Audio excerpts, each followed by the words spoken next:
All right, welcome into another edition of the Second Half Draft Show. I am your host, Juice, joined by Headley and Drew. We're back from our brief hiatus, and of course, a lot has happened since the last time we've gone live here on the Second Half Draft Show, brought to you by Couch Potato General Manager.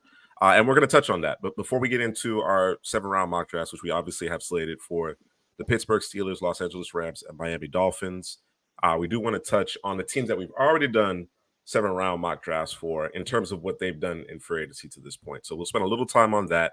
Not too much time, but a little time on that. I know there's a few storylines we kind of want to unpack as it relates to that, and then get into these 7 round mock drafts. So if you're here solely for the 7 round mock drafts, obviously we invite you to stick around for about 30 minutes or so before we get into those to talk about everything that's happening with respect to free agency based on the teams that we've already done 7 round mock drafts for. So now, of course, now that the legal tampering period is open and the new league year is right around the corner, the way we approach these mock drafts is going to be a little bit different, right? We have a little bit more clarity in terms of what these rosters are going to look like. So that certainly will have an impact on our approach. All right. So we're going to start right at the top of the draft. The Chicago Bears, they hold the first overall pick.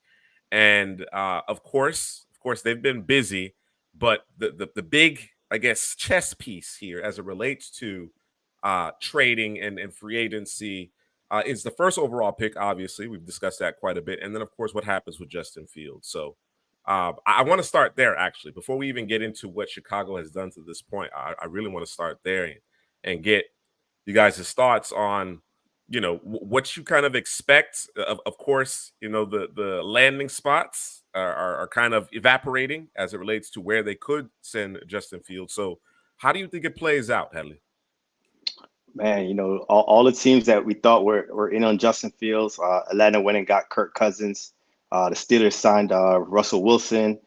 Even the Raiders getting Gardner Minshew. So, all the teams, like you said, they're slowly evaporating, but there's still a couple of teams out there. You got the Giants, still in need of a quarterback. They're picking at number 6.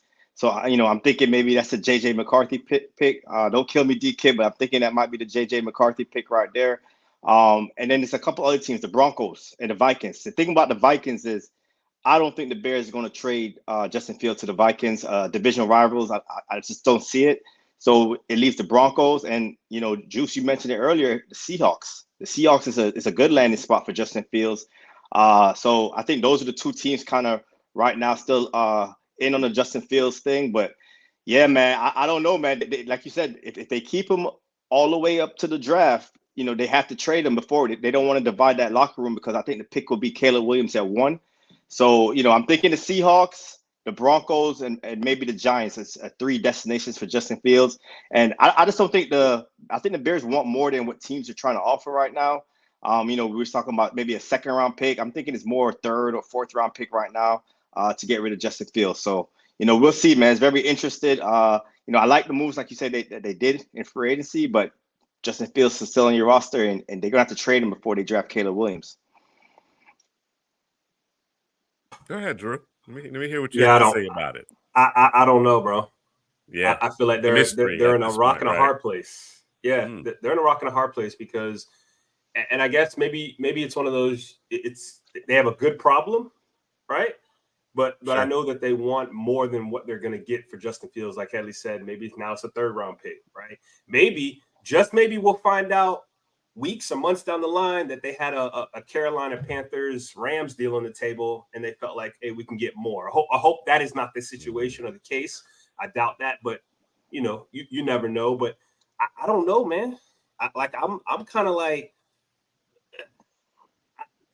because and Headley said it in terms of where he could possibly go, right? It's what you said the Giants. Yeah. The kid don't want that. The Vikings, who, if I remember correctly, they tried to trade up and get Justin Fields. They just weren't able to get up there and get him. And if he does go to the Vikings, they're giving away the arm, the leg, the ankle, and a couple of toes, right? Yeah, gotta be get him, sweet. right? And I don't know if that's is that going to get it done? If I'm Justin Jefferson, do I walk into the office and say, do whatever you got to do to go get Justin Fields, right? So I don't know, man. It's a tough situation for the Bears. I think it's a good problem to have, but I have no idea what the thought process is for them. Because again, and I think you had said it earlier in the chat, Juice, if you don't get rid of Justin Fields, but you draft Caleb Williams, what are we doing in terms of that locker room? What does that look like, right? Because there's players in there that want him to be the quarterback, right? But if I'm a GM, if I'm a coach, listen, bro, we got to make a change here. Maybe that's how they're feeling. I don't know, man. I don't have an answer, bro. I'm sorry. I did a bunch of talking and didn't really. No, that's okay. Yeah. That's okay. I mean, we're speculating, obviously. We're speculating. I've heard a couple different things, and one of the threads that you guys haven't mentioned just yet is the fact that, I shouldn't say the fact that, at least what's being reported by some, is that the Bears haven't been trying to move Justin Fields to this point. Not that they won't, but they haven't. Right. Now, I don't know how true that is, right? I'm sure between the Senior Bowl, the Combine, obviously pro days, there's been some exploratory conversations. And like you guys mentioned, they're probably asking for more than what teams have been willing to, give up to this point, because they know they have a sense that you're going to take a quarterback with the first overall pick. You understand what I'm saying? But in the off chance that they haven't necessarily actively engaged in conversations to this point, what I'm hearing is that they're really doing their due diligence on all the quarterbacks, right? Their whole contingency went out to Oregon for Oregon's pro day to evaluate Bo Nix, right? So, I think they're potentially considering all different avenues, which could include sticking with Fields, however unlikely that might be, sticking with Fields, but hedging. You understand what I'm saying? Using a day 2 selection in order to bring in a guy that they feel maybe in a year or so would be good to go if Justin Fields doesn't necessarily pan out this year in a prove-it deal. I don't know. It's unlikely that that's the case, but it really does seem like, at least based on these reports, that the Bears are really exploring all their options and doing their full due diligence on all these quarterbacks. Now, it could all be a smokescreen. They could be completely sold on Caleb Williams. And I believe, come draft day, somebody's going to come up missing on a quarterback. Everybody's not going to be able to get one. We've talked about Denver. We've mentioned Minnesota. There's the Giants. I know D-Kid is swearing that off, right? Somebody is going to miss out on the quarterback that they want. Let me put it that way. Not necessarily that they won't have a chance to select a quarterback, but they're going to miss out on the quarterback they want. And then at that point, where does Justin Fields fall in the pantheon of what you have on your roster, what's available on the street, right? At that point, I think it gets interesting. So I'm anticipating maybe just before the draft starts or during the draft that Justin Fields gets dealt, assuming he gets dealt. So we shall see. With that being said, I mentioned the Bears have been busy, and they've made a number of different moves here. With DeAndre Swift, that came as a bit of a surprise. Kevin Byard and Jonathan Owens looks like they have their top 3 safeties, if you obviously account for Brisker as well. They added Gerald Everett, so maybe a little bit of a change in terms of how they want to deploy their tight ends. What do you think about the Swift addition? They needed a running back. I know you got Roshan Johnson. I think Herbert's on his last year's deal. Added DeAndre Swift. They like to rotate their running back. So, I wasn't really surprised with the Swift deal. But what I did like, though, what they did in the secondary, getting Jalen Johnson back on the roster, bringing Kevin Byard there at the safety, because that's what we kind of spoke about when we did their 7th-round mock draft. What's going to happen in the secondary? And they showed it up, man. You got Tyreek Stevenson, Kyler Gordon, Jaquan Brisker. The secondary is ready to go. The linebackers, they addressed that last offseason, and straight from Montez Sweat. So the defense is starting to round into shape. They probably need another edge rusher, but defense looks good, man. And as far as the offense, they're back 7. Their back 7 is set. Their back 7 is set, and they have the 2 top 10 picks. Exactly. Exactly. So, and then one of those top 10 probably be maybe a pass rusher, maybe a wide receiver. We know Caleb. They're going to get a quarterback at number 1. It's like a 90% chance. Nothing's for certain right now, because you never know, they might keep Justin Fields. But I think 90% chance Caleb Williams. Likelihood. And the next pick maybe an edge or a wide receiver. So yeah, I like what the Bears have done. Getting Swift, I think he's going to come in there and start. Herbert's on his, like I said, last year, and then have Swift and Roshan for the next couple seasons there in Chicago. All right. So, I mean, I don't know that there's – I guess the question is, how much of an upgrade do you think Swift is over Herbert? I think so. I like Herbert, but Swift is I think it's a pretty good upgrade. Okay.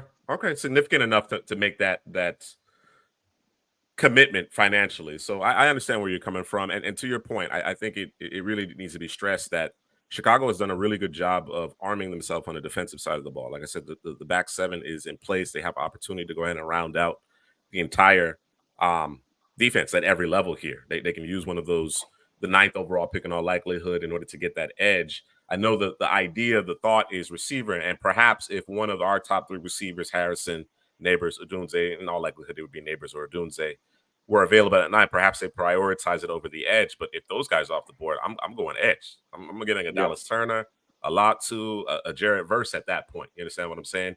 And then I can come back and get that receiver on day 2.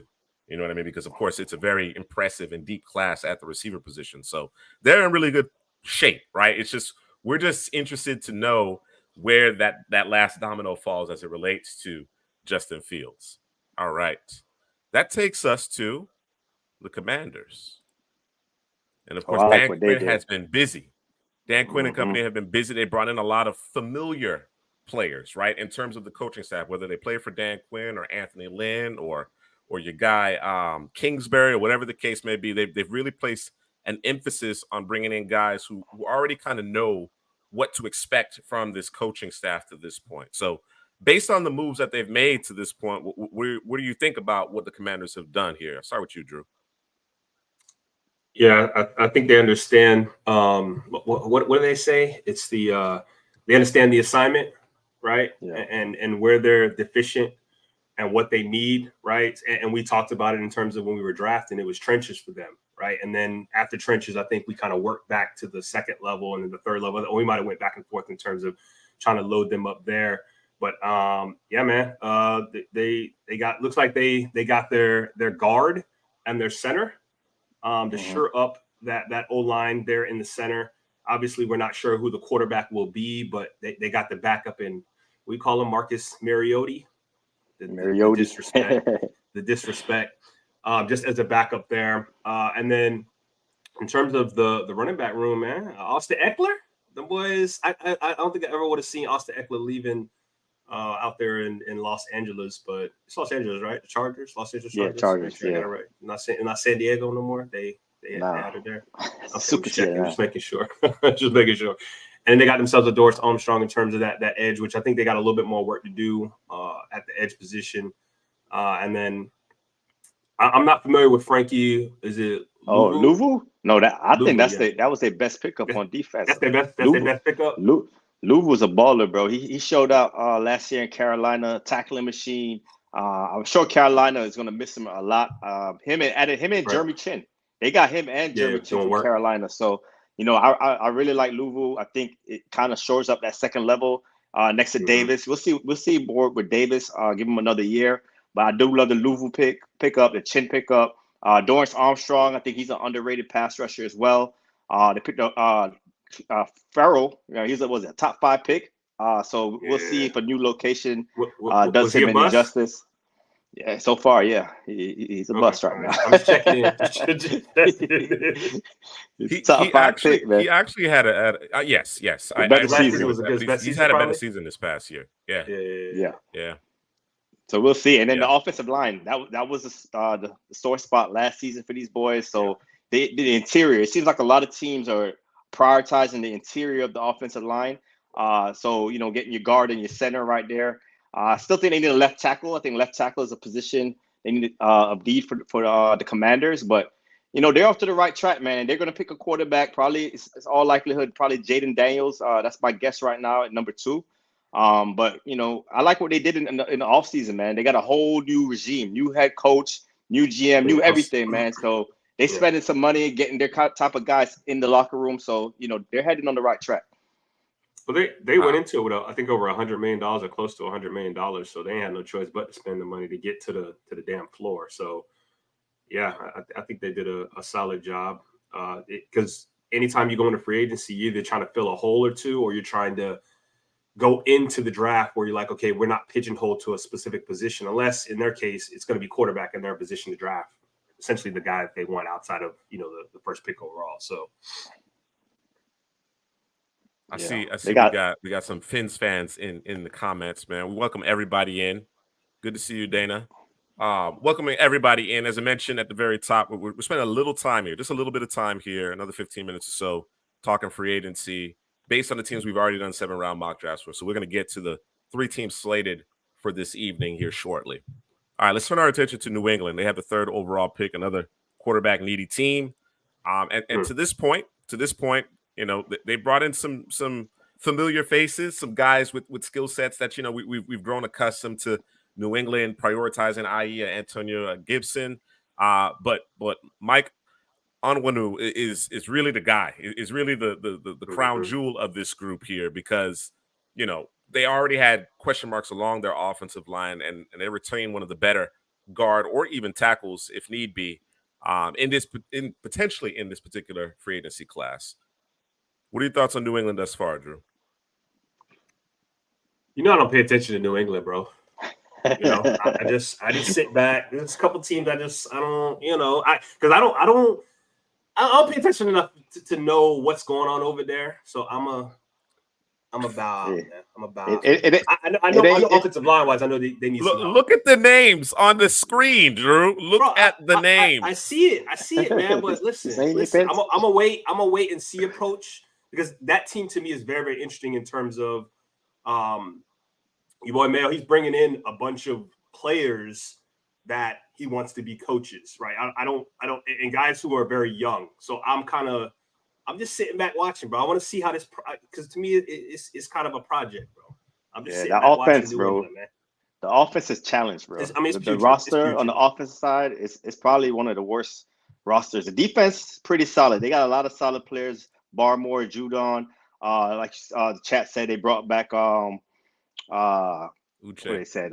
Uche. Uche from Michigan. Duggar's back as well. Duggar's back too? Okay, Duggar's back too. I didn't see the Duggar one. He's on the transition. The defense is ready to go. Christian Gonzalez coming back off of the injury. Mm-hmm. So, you know, the defense it's the offense, man. They got a draft. This is a team that got an offense throughout the whole draft, man.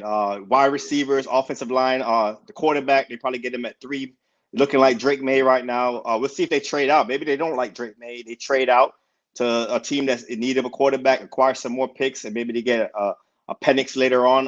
It'd be interesting to see what New England, how they have the quarterbacks ranked in the draft, because 3 would be an interesting spot to trade up if they're not fans of Drake May.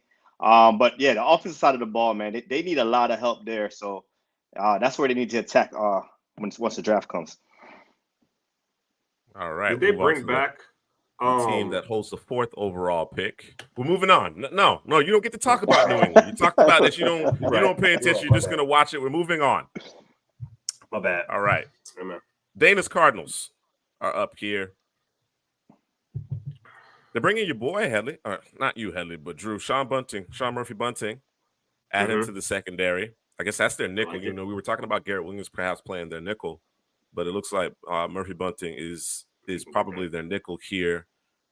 They bring in Bilal Nichols, Mac Wilson, and Leaky Fatu. Well, Leaky Fatu actually went to the Jets. So looks like there's been an interest. There you go, Justin Jones. There's going to be an emphasis on the defensive side of the ball as they're trying to transition to that odd man front or that Legos that they're playing in Arizona. More, complementary players at this point. I think there's going to be a significant role for Justin Jones and Sean Murphy Bunting, and Mac Wilson as well. He's paid as if he's going to be perhaps that second inside linebacker, but it's very much filling out a roster that obviously has a dearth of talent here in Arizona. No big, fireworks or anything to this point here, but solid players with solid experience, have demonstrated that in the right situation that they can be effective players. So Arizona just, plugging away, not necessarily blowing their wad on free agency because they're not necessarily ready to compete at the highest of levels just yet, right? So you don't, set yourself up with contracts that aren't necessarily favorable and put yourself in a bind here. So I like what Arizona's doing. They're just kind of filling the roster and preparing for, quite a few draft picks. I believe they have 6 in the top 100. Yeah, that's the most interesting thing about the Cardinals, how many draft picks they have. They had a lot of draft picks last season, last draft and this draft. So they're trying to build through the draft. And sometimes your best move is not making a move at all, overpaying a player and getting into a bad contract. Just play cool in free agency, build your roster through the draft. And once you build your roster to the draft, then you could attack free agency when you're like a 1 or 2 or 3 players away and go spend your money then. But right now for them, it's all about the draft. And I think they're doing it the right way in Arizona. The fact that they're not there yet and they got a ways to go kind of makes that decision for them. Like they don't have to force anything. They don't got to go out and pay anybody any kind of crazy money because they're how many years away, right? So we don't need to force anything. So I agree with you, Drew, but we've seen it in the past where, organizations, they get ahead of themselves, right? They want to be players. Waste the money. You understand what I'm saying? They want to grab headlines. They want to, you know what I'm saying? Generate that buzz so they can sell those season tickets. You understand what I'm saying? So, yeah, I think Arizona is approaching this very well, very well. So we have the Chargers. And your guy, Headley, Kenneth Murray, he's moving on to Tennessee. When they signed Will Dissly, Drew, I thought of you. I know how you feel about Will Dissly with Gerald Everett moving on. Of course, they're going to run the football, right? They want somebody in line. I know Will Dissly, had his blow up type situations in fantasy a couple of weeks in his time in Seattle, but certainly he can be an extension of the offensive line. They re-up with Gilman in the secondary. Of course, Eckler moves on. And I thought one of the, it's not a big time headliner because a lot of running backs have found new homes here, but Gus Edwards seems to be the hammer, you know what I'm saying, to what I would imagine would be a 1-2 combination that might feature a young back in this 2024 NFL draft. So I like the addition of Edwards, considering that Harbaugh, Roman, they're going to want to get downhill, right? And then, of course, Edwards has played for Roman when he was in Baltimore. So what do you think about the Chargers? Not a whole lot going on here. What really, I guess, really remains is what happens with Keenan Allen, Bosa, Mack. Yeah, that's the storyline for the Chargers. They're like under the cap. Like what's it, like 35 million? It's a lot of money that they're under the cap. So the storyline for them is how are they going to navigate through that? Khalil Mack, Joey Bosa, Keenan Allen, Mike Williams. They got to make moves. They got to cut some guys, trade some guys. They got to do something, man. But as far as the additions, man, I think Harbaugh just trying to get more physical. He's going to bring that physical thing to Herbert and the Chargers. I think that's going to help Herbert's career. We're going to run the football. We got Gus Edwards. They could pair him with maybe a Jalen Wright or Marshawn Lloyd in the draft in the third round or so. Blake Corum.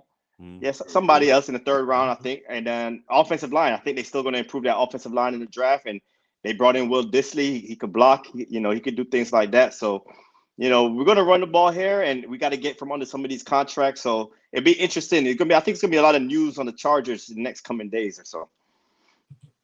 Yeah, Mr. C. Prasky. I mean, as much as I think the Baltimore faithful like Gus Edwards and as well as he played, I mean, you can't get mad at the Derrick Henry, man. Like, go from Edwards to Henry. I'll take it. I'll take it, bro. Derrick Henry got new life here in Baltimore. So, yeah, I'm looking forward to that combination, him and Lamar in the backfield there.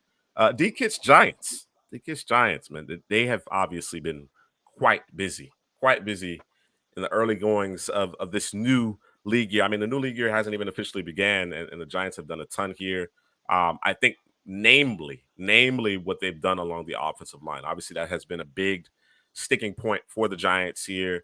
The addition of John Runyon from Jake's Packers, as well as Jermaine Illuminor, bringing him in. I think it gives them a lot of flexibility. Of course, when we did the mock draft, we made it a point in order to fix the interior of that offensive line by actually drafting a guard and then kicking Evan Neal into tackle. It appears, although Illuminor can play right tackle, I'm not sure. I would imagine they're going to let Evan Neal play right tackle, see how he does this year.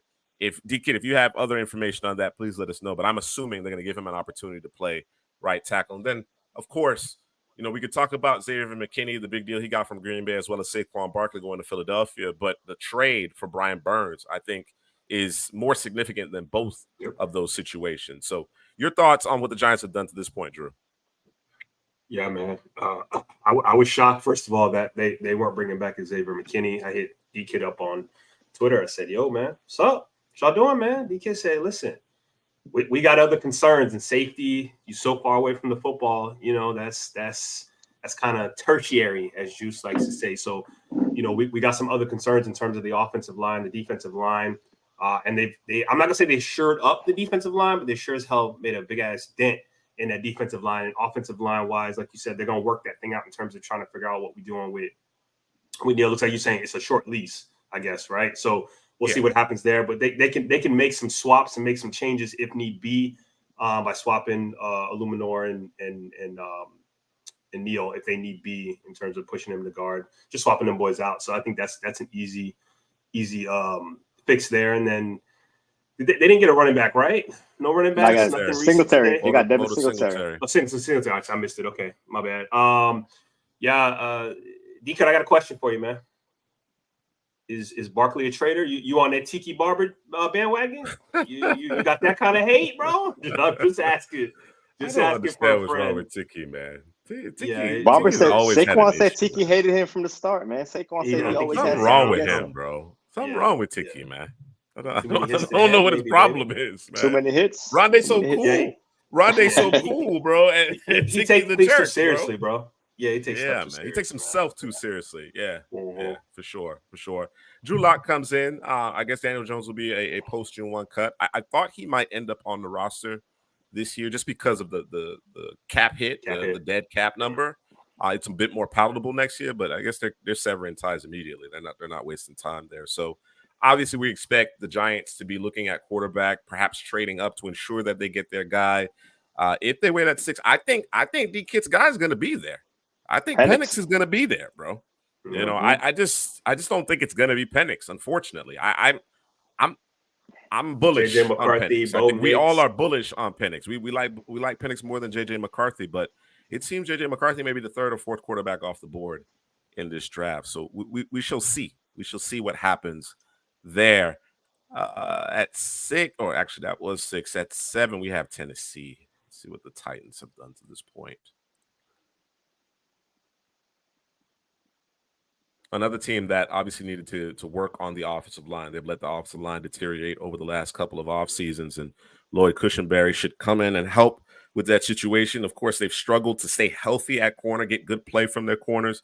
Awuzie comes in and kind of solidifies things. I think coming in 3 years, $36 million is actually a really palatable deal there for Awuzie. Unfortunately, Al Shahir moves on, right? But they bring in Kenneth Murray. Now, I have my question marks about him. He seemed to play a little bit better, marginally better this past season, but still a lot to be desired from him. They lose Nico Archery. Aaron Brewer, of course, again, there was a concern, but they upgrade with Cushenberry at center. Tony Pollard to come in with Tyjae Spears. Heather, what are your thoughts on that combination coming out the backfield? It's a lot of juice. You know, I would have thought they would have got a bigger back to pair with Spears. But you know, they still got the draft. We'll see. I know they gave Tony Pollard money. They got Spears, so that's a lot of juice, man. There's a lot of juice. They're interchangeable. They come in and out from each other. Both can catch the ball out the backfield as well. So you know, they're missing that power back, but you know, that's a lot of juice at the running back position. This is a team that still needs that wide receiver and tackle. Those are the top two needs for the Titans, the tackle and wide receiver. So when they come up on the board at 7, that's going to be an interesting decision. Do we go tackle early and then wide receiver later? I think that's probably what they should do because of, you know, how many wide receivers are on the board. It's a deep wide receiver class. It's a deep tackle class prioritize the tackle. But the tackle is kind of what you want to prioritize. You probably have a shot at one of those top 3 receivers. So that's kind of been our litmus test, right? Is that, we're going to prioritize tackling unless you got a shot at Neighbors, Harrison, or Odunze. You understand what I'm saying? That's kind of been the situation. So they're going to be in a really favorable spot. But this is also a team that we talked about when we did the 7-round mock draft for them that needs to consider moving down because they have so many holes. So we'll see how much more work they do in free agency to kind of plug those holes so that they can go best player available. But I at this point, I still think this is a team that should be considering to drop down at least a few spots, particularly if one of those quarterbacks slides. You understand what I'm saying? Whether it be a Drake May, which I'm still not buying. I'm still not buying that he's getting out of the top 3. I'm not buying it, but we shall see. We shall see what happens there. But yeah, this team, they're in a good spot as far as where they're drafting, you know, in the first round. They need to add some draft capital, though. They don't have a full, you know, collection of draft picks here, and they have a lot of holes, and I'm not sure they'll be able to address everything in free agency here. What's going on, DP? Shout out Damian Parson. What up, DP? DP in the building. Yo. All right. We got Helly's Falcons at 8, man. Let's talk about the Falcons real quick. Of course. Yeah, let me take that. Let me take that. They net Kirko. the whale. They net the whale. The whale, bro? Kirk Cousins. Yeah, it's a whale, bro. It's a top quarterback. That was a top quarterback in free agency, bro. That's a whale. I mean, look at the contract. 4 years, $180 million. That better be a whale. 45. It better be a whale. Every time he signed a deal, bro, you just know money's just being. Hey, listen. You feel me? Money. Kirk agent. Money. Kirk's agent is the MVP, Sam Bradford. bro.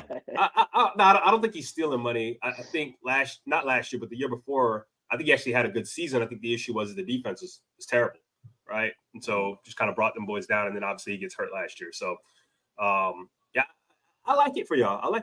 Man. Nah, it's great because of who our coordinators are, who our head coaches. He has a lot of familiarity with those guys from when he was in Washington, Zach Robinson and those boys. So, I know Justin.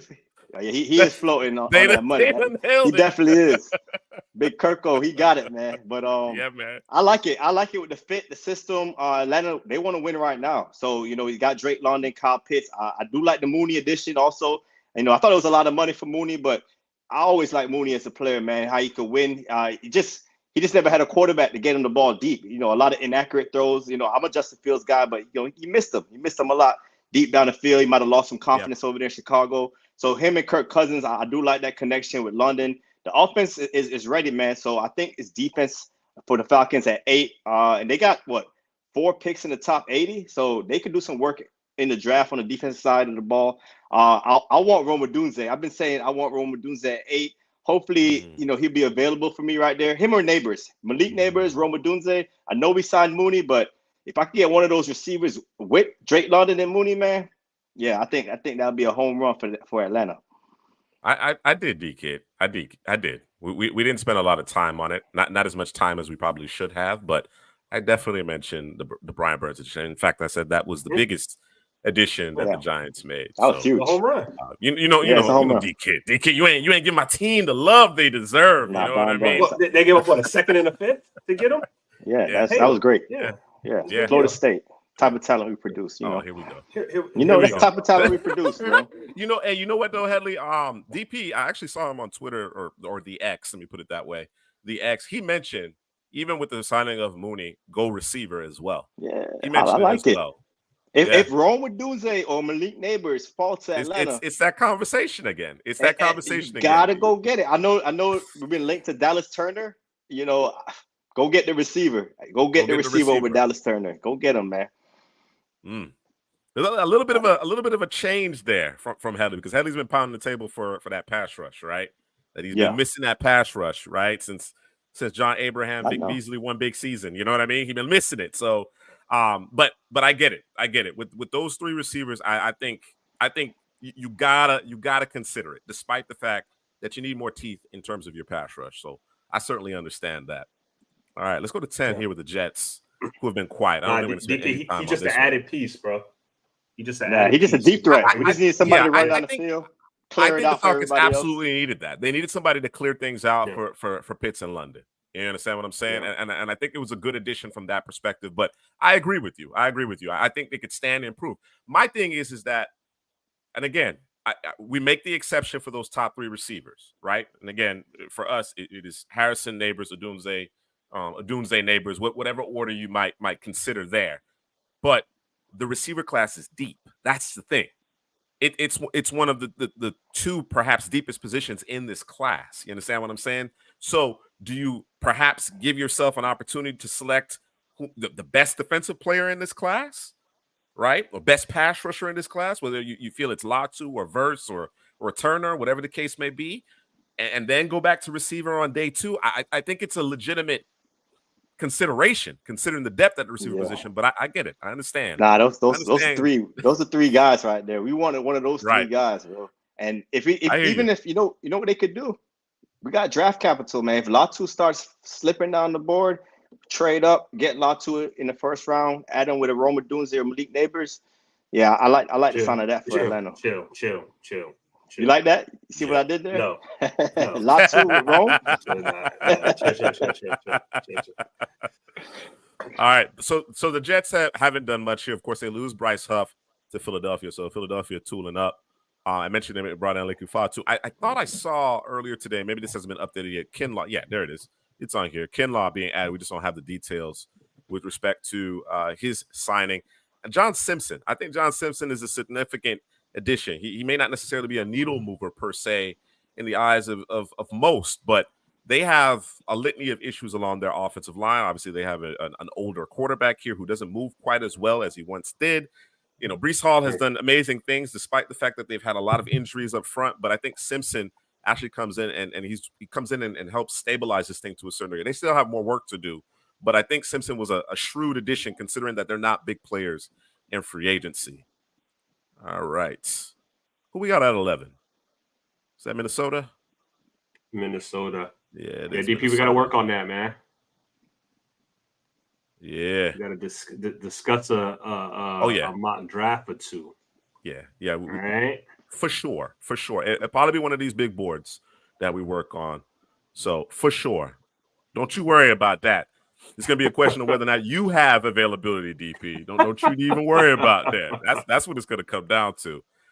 We talked about the Vikings a little bit as it pertains to Justin Fields, and this is a team that's going through a bit of a transition here as well. Danielle Hunter moves on to Houston, but they get Houston's edge. Yeah, that's a swap, bro. That's a swap.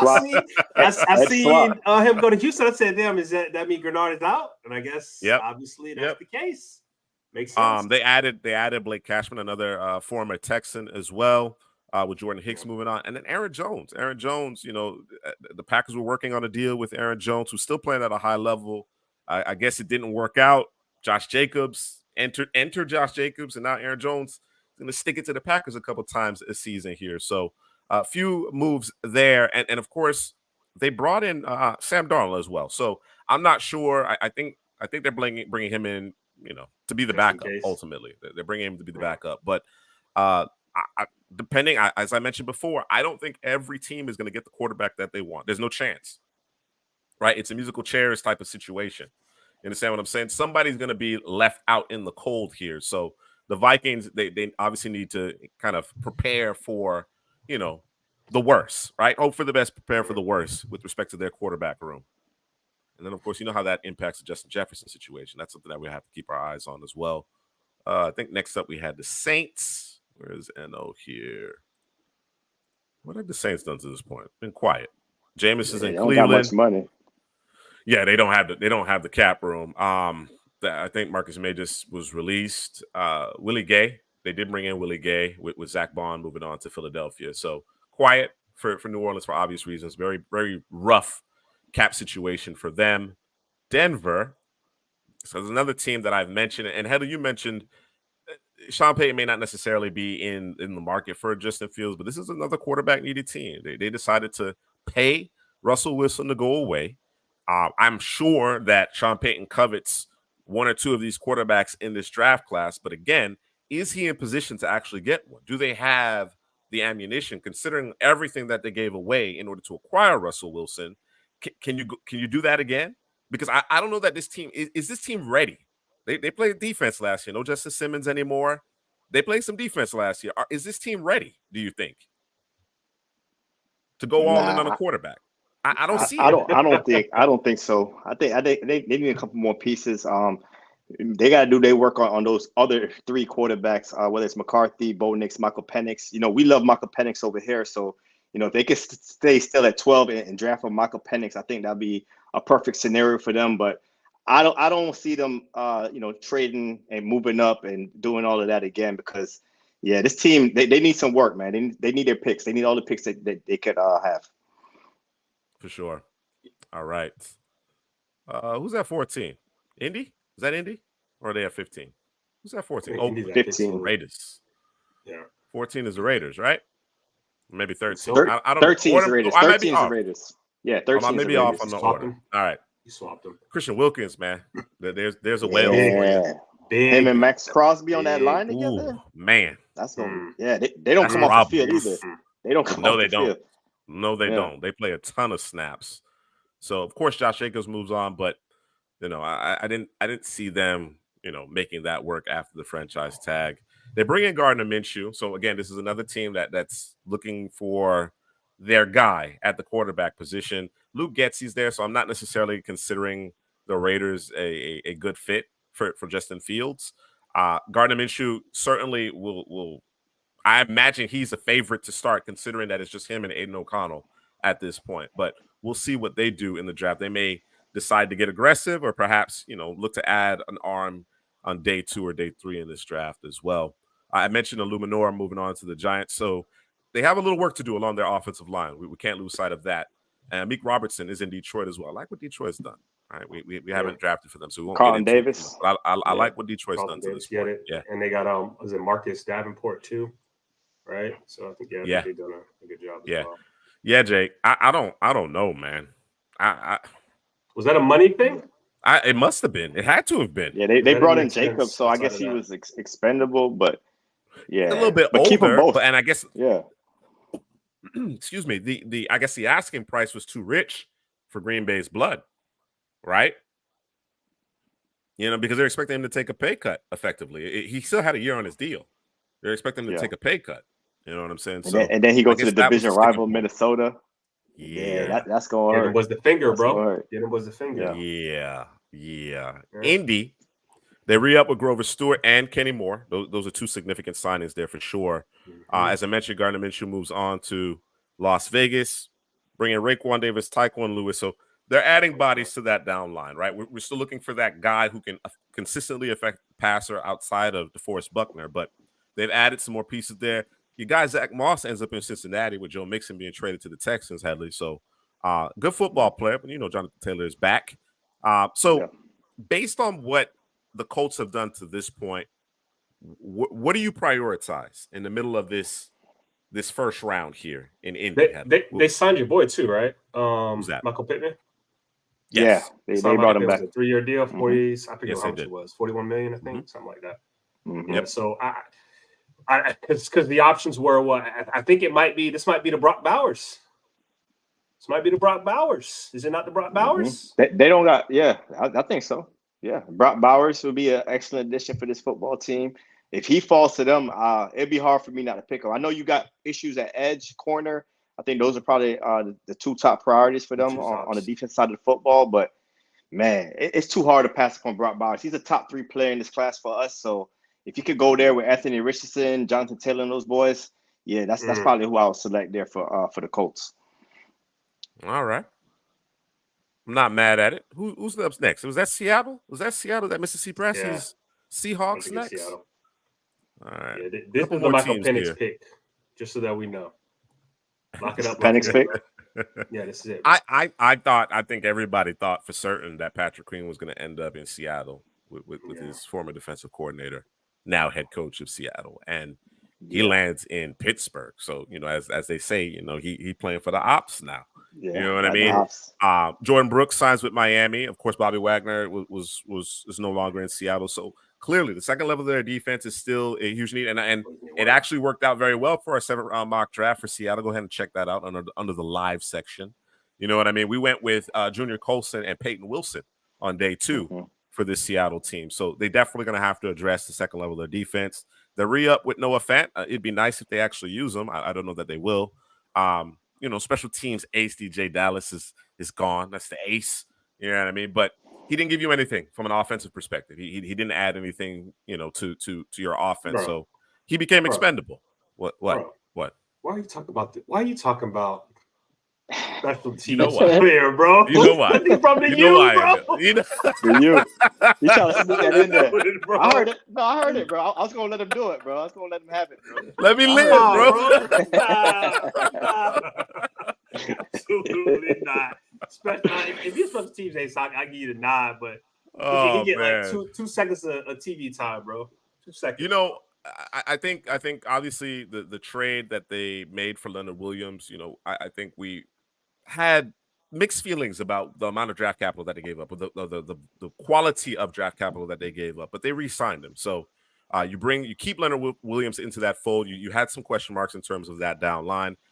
We also know that the interior of the offensive line in Seattle needs work as well. You can see Damian Lewis signing with Carolina. So certainly the second level of that defense, And the interior of that offensive line is going to need a lot of work. And then, of course, we're thinking about, long term, what the quarterback room is going to look like. Do you wait on the quarterback? Do you get aggressive? I don't know that you can. You got too many teams in front of you that need, quarterback now, immediately, right? Or do you just kind of stay put and see what kind of falls to you at 16? Do you just say, listen, we'll take a guy early day 3, perhaps day 2? What's your approach here in Seattle, Headley?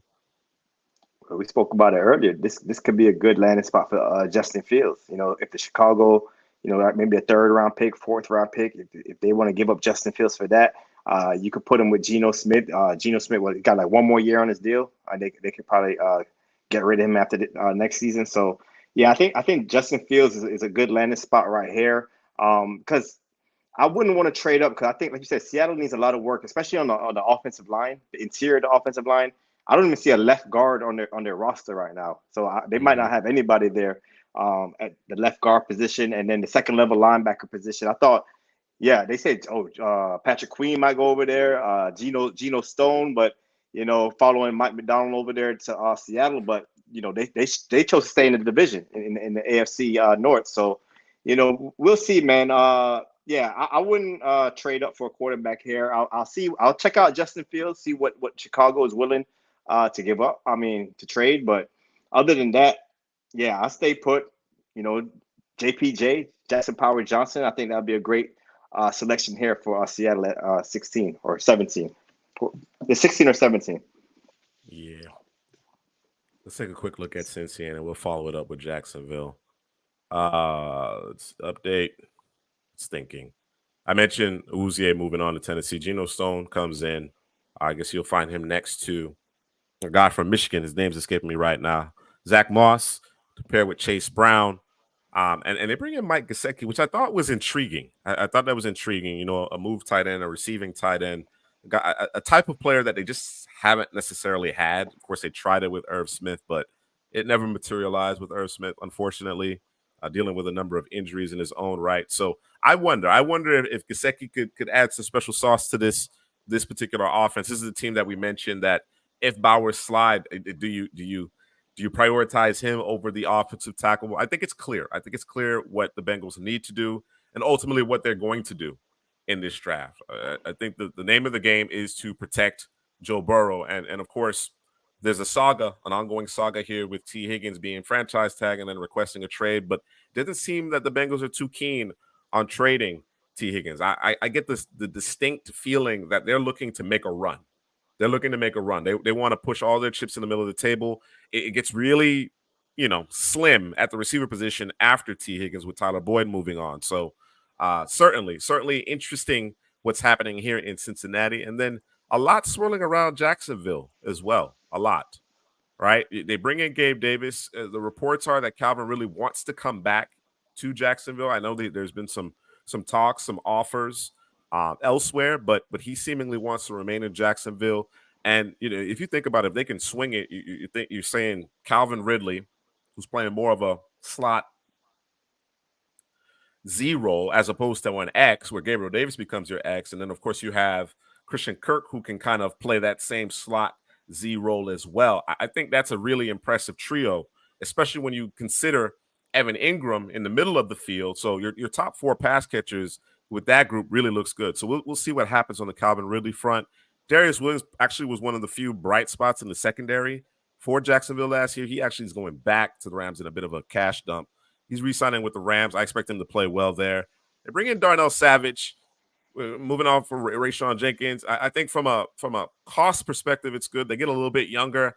My concern with Savage obviously is the tackling. That's my biggest concern. But hopefully, he doesn't have to make that many tackles playing in the back end of the defense. Mitch Morse, again, interior offensive line was a question mark here. They bring him in, stabilize things. They bring in a veteran and Ronald Darby as well to that secondary. We talk about special teams. Well, there you go, Devin Duvernay, because I believe there he is. Jamal Agnew is no longer under contract. So this one surprised me a little bit. And maybe it's because he just wasn't playing up to the contract. Fatukasi landing in Houston. So Houston quietly putting together a really impressive defense. That defensive line rotation is going to be good. And they're going to have an opportunity to add more to that in the draft here. So that's our recap. That's our recap based on the teams that we've already done 7-round mock drafts ahead of the legal tampering period. Let's get into a mock draft. Let's get into a mock draft here. 7-round mock draft for the Los Angeles Rams. That's where we're going to start. We're going to start with the Los Angeles Rams. And of course, we need to talk about, to some degree, what they've done to this point in the legal tampering period here for free agency and adjust our draft approach accordingly. So, Hadley, what's your thoughts based on what's transpired thus far? What's your thought in terms of direction the Rams should be going in? They really have beefed up their interior. Their we talked about the offensive line. Yeah, we talked about that earlier. A lot of teams prioritizing that interior offensive line. No different here. Jonah Jackson, that was a big get there for the Rams. And if you watch Sean McVay's offense, the interior of the offensive line is probably one of the most important for him. The outside zone scheme, because how you kill the outside zone is penetrating up the middle. So you got to kind of shore that up. So you got Jonah Jackson. They probably moved Steve Avila to center, and then re-signing Kevin Dotson to the right guard position. Love that for the Rams. So, I'm looking at the roster here. Defense. I think defense is a big need for these guys. I like what they did last year in the draft. Kobe Turner, Byron Young. But they could get more pass rushers. Secondary. I know they brought in Darius Williams that we just spoke about before, but they need more corners. So corner, safety, and anybody in the front four, edge or defensive tackle. Mostly edge though. I say edge, corner, and safety are probably the three positions they need to prioritize. I think the second level of the defense could use some attention as well. Ernest Jones going into the last year of his deal. He's a tackling machine, but there's a lot of guys where because the Rams have done this for the last several years, right? They're names that we're just not familiar with, right? We get to know them. Yeah, Ernest Jones is a player. In the NFL. He's nice. You know what I'm saying? So Ernest Jones, I think ultimately they will get that deal done, a long-term deal done with him, but he needs another running mate. So that's an area that we could stand to improve. So we're gonna. In all likelihood, we're going to stay put here at the 19th overall pick and go from there. What about, as I get the draft started here, what about the long-term prospects at the quarterback position? Are you just going to kind of wait and let Stafford play this thing out, or are you looking for his heir apparent as early as this season, this particular draft, 2024? If somebody falls to you, yeah, but I don't think it's a priority. I think they can sit back and just kind of let things come to them. All right. So fair enough. Yeah. I wonder how they feel about Stetson Bennett from Georgia. I know he had some off the field issues, but I thought he was a pretty decent prospect. I thought they got a steal with him on day 3. Bro, you want to reset that, bro? You want to? Yeah, bro, I'm sitting at. Come on, bro. 19, B? We give it another shot. We'll give it another shot. We've done this before. We've done this before. Yeah, I saw Joe Alt was at 14. Joe Alt was at 14. So we'll give it another shot. Is that mock draft database? Yeah. Yeah. Rome went 4th this time. So. Look at Jaden Daniels still on the board. Now it's Jaden Daniels. Now it's Jaden Daniels. So. Yeah, you want to restart it again, Drew? Yeah, that's even worse, bro. I was about to say we can keep it and just pretend like he's not on the board. That's what's gonna happen next time. That's what's gonna happen next time. That's ridiculous. So we don't anticipate that. No, we don't. Not at all. All right, third time's the charm. And we got a Rams fan in the building. Bernard Smith. He's saying pass rush. Yeah, I like that. Priority. I get it. Yeah, Kobe Turner, Aaron Donald, Byron. I keep calling it. Byron Young. That Byron Young, his name always messes me up. I want to say Murphy. Byron Murphy. Byron Young. Yeah, I know. Yeah, I want to say Murphy, but Byron Young. So getting another edge, that will shore up that defensive line. All right. Well, our top 3 edges are off the board here, right? Latu, first Turner. They're all gone at this point. It is a position that I think you have to prioritize. Although it's a little deeper than I had originally anticipated, I do still think it's a position that you have to prioritize a little bit early. Cornerback, you got Cooper DeJean, Kool-Aid still out there. Kamar Lassiter, I think he's going to start creeping up coming up the board as well. Rakestraw, I think he may have ran himself out of the Yeah, I first think he's round. falling. I think Yeah, he ran himself out of the first round. What was the? Although I think he's a good enough player to be a first it's a round selection. size. I think it's a It's size a for size. him. Yeah, at 4'5" at his size is going to be a he didn't knock. run fast Get it enough. done. Yeah, for Yeah, his it's going to size. be a knock. Yeah, Mhm. yeah. So yeah, I like Chop here to a certain degree. I'm Of on course, Chop too. they bolstered that interior of their offensive line. Listen, they could. This is the last Infinity Stone right here, bro. That Yeah. is. Troy Fautanu is the So Infinity Stone. so you're moving him. You moving him to the right? Left tackle. No, he's Now playing he be left tackle. tackle. He played left Havenstein is tackle. right Hold on. tackle. Havenstein. Who's there? Havenstein is Oh, right okay. tackle. Okay. Yes. So why do they have it? Or did I miss him? Oh, I missed him. Okay. Yeah. That's the pick, bro. Shore it up. I like Robinson. I like both Robinsons in terms of the edge. But you said it, the Infinity Stone? Bro, you know how you just you get it real close to the glove and the glove grab it? Just lock it in, bro. He's such a That's what it is, he's such bro. a great mover too, man. That McVay scheme with him and how he moves. It's ideal. It's a perfect match. It's ideal. I think obviously you could make a substantial case for Chop here, but I'd be hard because I've seen it. I've even seen DJ go as far as have Fautanu in his top 10. All right, he's moving up. Everybody's on board now. I just want to put it on record. CPGM we've been way out in front of this. Out in front of this. I'm trying to tell him, bro. Right. I don't want to listen. So, are we all on board with Fautanu here? Yeah, man. Pull the trigger. All Let's right. go. Troy Fautanu to the Rams. And not a Rams boast one of the best offensive lines in the NFL. Yeah, no, Kyron Williams, he's smiling from ear to ear right now. Yeah. You know, after what he did last season, and now the offensive line is much improved.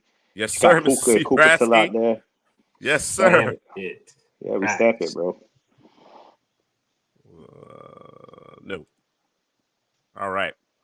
They go edge right there. Edge and Cooper. You I talking already about know, that bro. second level. Mm-hmm. You know how I feel about Adrian Cooper. That's linebacker 1 as far as I'm concerned. Chris Braswell kind of fits their MO. He definitely fits their MO. Let's see what the edges look like. Marshawn Nealon, Adissa Isaac, Jonah Ellis, Austin Booker, Gabriel Murphy. Players that we like a lot. Right, the secondary. I think the secondary. Ooh, Mikey, Max Melton. I think with 83 and 99, we'll be able to get the corner. secondary right. Corner. Yeah, How about safeties? This is a ridiculously deep position. Bernard, you like they're all there safeties except for Nubin. They're all out there except for Nubin.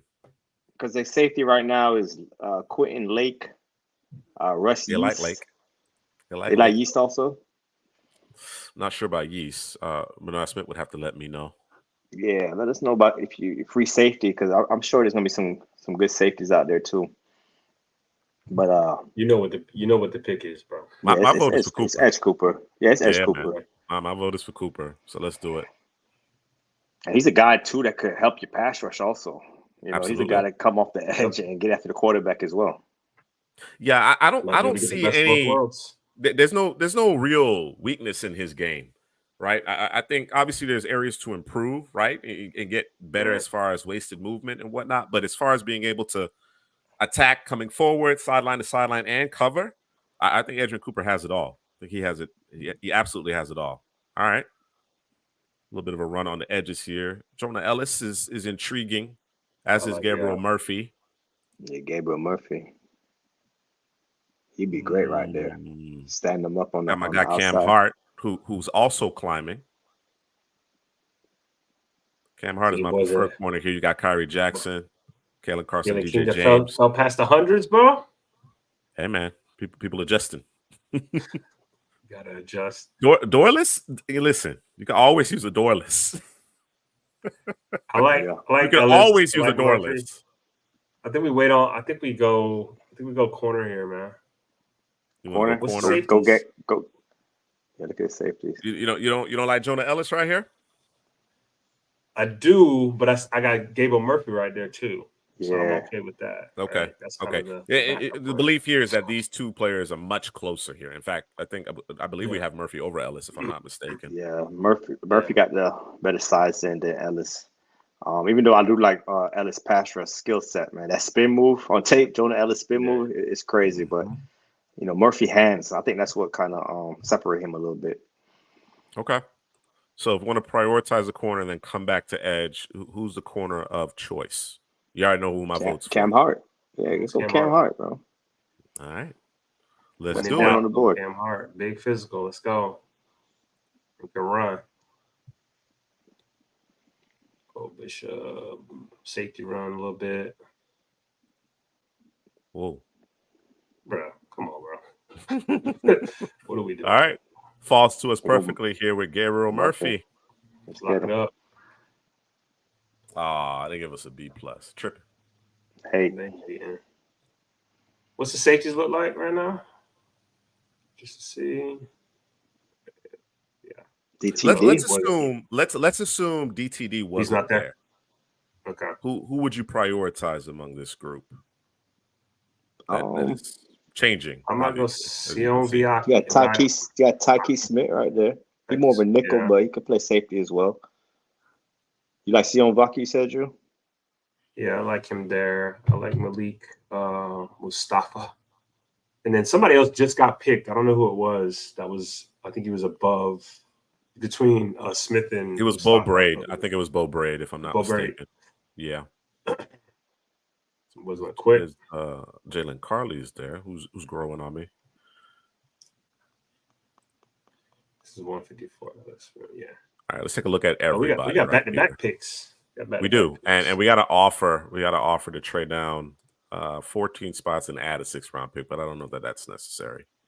We still got 7 selections here, so. I've been doing a lot of work on safeties recently, man. Dominique Hampton from Washington. That's a guy that comes down 6'2", 215, ran 4.5. He plays all over the field. Very good hit fluidity. He just covers a lot of ground, man. Number 7, I think. Yeah, I knew for Washington. He flies. Yeah, he does. He flies. He flashes a lot on the tape. Yep.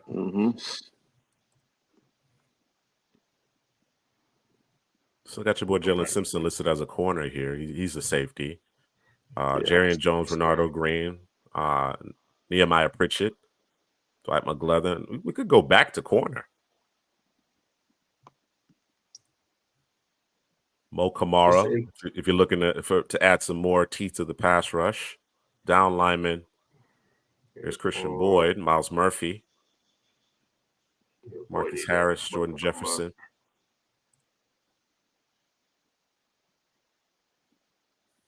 Put Jacob Cowing in that 3 receiver set. Could be a problem. We got back-to-back picks here, so talk to me. I think we probably got to come away with a safety. Yeah, we got to come away with a safety. All right, we could prioritize our guy, DTD. Call it a day. Yeah, I like it. All right. I mean, you're saying prioritize it, but we got back-to-back picks. So where are we going? Where else are we going? Let me see. Go back to the edge, or maybe a big guy up front. I know you got Kobe Turner, Aaron Donald, but they run a 3-4, right? So they need three down linemen. Yeah. But I don't see the name right there. Yeah. Boy, Cam Hart about 6'2", 6'3". Is Cam Hart 6'3"? No, he's legit 6'3", bro. Legit 6'3". So 6'3". Yeah. Yeah, you got your tall one right there. The only one I like Tyke too. I like the Georgia safeties, Bullard and Tyke. Yeah, both of them, Bullard and Tyke. Yeah, I like them too. And Lassiter, they all play with that intensity. They come up to tackle, they could cover. Yeah, they offer a lot, man. Give them Kalen King. Mr. Prasky, obviously, with his NFC West bias. All right. I mean, DTD is one pick. Who's the edge? 155? Yeah, let's go to edge real quick. Solomon, Kamara. Solomon. I like Solomon. Solomon or Kamara. Solomon or Kamara. I like both of those guys. Rosengarten. Did they lose? You know who's growing on me right now? That tight end, Michigan's tight end, AJ Barner. Yeah, He's growing on me because he's gotten better as a blocker. Solid. But I think he has some pass catching upside at the next level. Did you grab him? What was he rated? You wouldn't grab him here, though, right? No, I just seen the name right there. Oh, But gotcha. he's a tight end. Even though the Arizona tight end, he looked pretty decent on tape also. all right. So we can go Solomon, bro. I'm good with Solomon or Kamara. Yeah. You gonna go Solomon? Yeah, I'm good with either or, bro. Who's your vote for, Headley? I like Kamara. Yeah, Kamara got a little more grit, man. I think Kamara is bigger too, if I'm not mistaken. He is. So yeah, let's go get the bigger guy in Kamara. And he got the production. All right. All right. So through 6 selections, we have Troy Fautanu, Edrin Cooper, Cam Hart, Gabriel Murphy, DTD, Dadrian Taylor Demerson, the Rabbit, and Muhammad Kamara. So Bernard Smith, man, we got a couple edges. We got a pair of edges for you that we like quite a bit. And then we got that size at the corner position, man. And I'm a big fan of Cam Hart. I'm probably the biggest fan on the panel. But I think at 83, that's excellent value. All right, we still have 5 selections. So, what say you? Ronaldo Green still out there. Ronaldo Green, bro. He's still out there. Be there, bro. He shouldn't be there. Let's quick look. Probably wait. What's the receivers? Flournoy, Jack Saint, Whittington, Jackson, Cornelius Johnson. I mean, we could probably add a receiver a little bit later. The 7th round. What Tyler Higbee contract look like? Is he like a mainstay or? I'm not sure, to be perfectly honest with you. We need to confirm that. Give me a second here. Yeah, he's on the tight end contract of our future.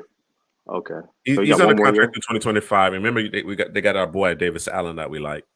Oh yeah, I forgot Davis Allen on this team. I didn't even see him on the roster. Oh, they got him 4th string. Oh, that's disrespect.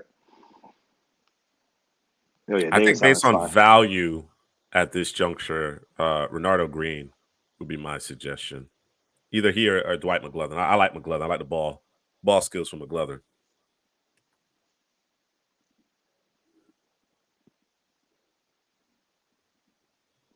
Drew, you're on mute. You muted yourself. Garendo. Let's running back. Loving, bro. It's a little different. I'm gonna be in the IR to start the season. To my Davis Allen. Oh, okay. Hurt, literally. See, a guy like Dylan Lobb is probably who they would target. They probably would add him. Or Garendo. Yeah. Garendo's a bigger running back. Pairing him with Kyron, who's a little smaller. I get the idea. I get the idea of because of the size speed component, but the skill set. It comes down to the skill set. I think, for me, it comes down to the skill set, bro. Lob is very similar to Kyron Williams in terms of skill set. They can catch the ball at the backfield. They run good between the tackles. And I think Garendo, McVay is going to value, bro. Double up on it. Good value. Yeah. That makes sense. And I watched Garendo, and I get it. He's enticing. He's big. He's fast. But to me, Jawan Jordan was the best running back on Louisville roster last season, man. Team. He's just not as big as Garendo. Doesn't have the top end speed, but he runs really well. All right, Michael Wiley and Rasheen Ali as well. All right. I actually like all 3 of these corners, and Carlton Johnson's a guy that I like too. Yeah. Bro, I keep adding to the pot, bro. I'm sorry, bro. Make a decision. You make a decision. I'm a Ronaldo Green guy, but Drew said let's do something different. Let's go show McGlothern some love. Is going to be on IR. Oh, Higbee's on IR. So Davis Allen's going to come in and start immediately. Davis Allen show. Let's get it. Davis Allen did his thing last season towards the end of the year, but we could go with McGlothern. He's big.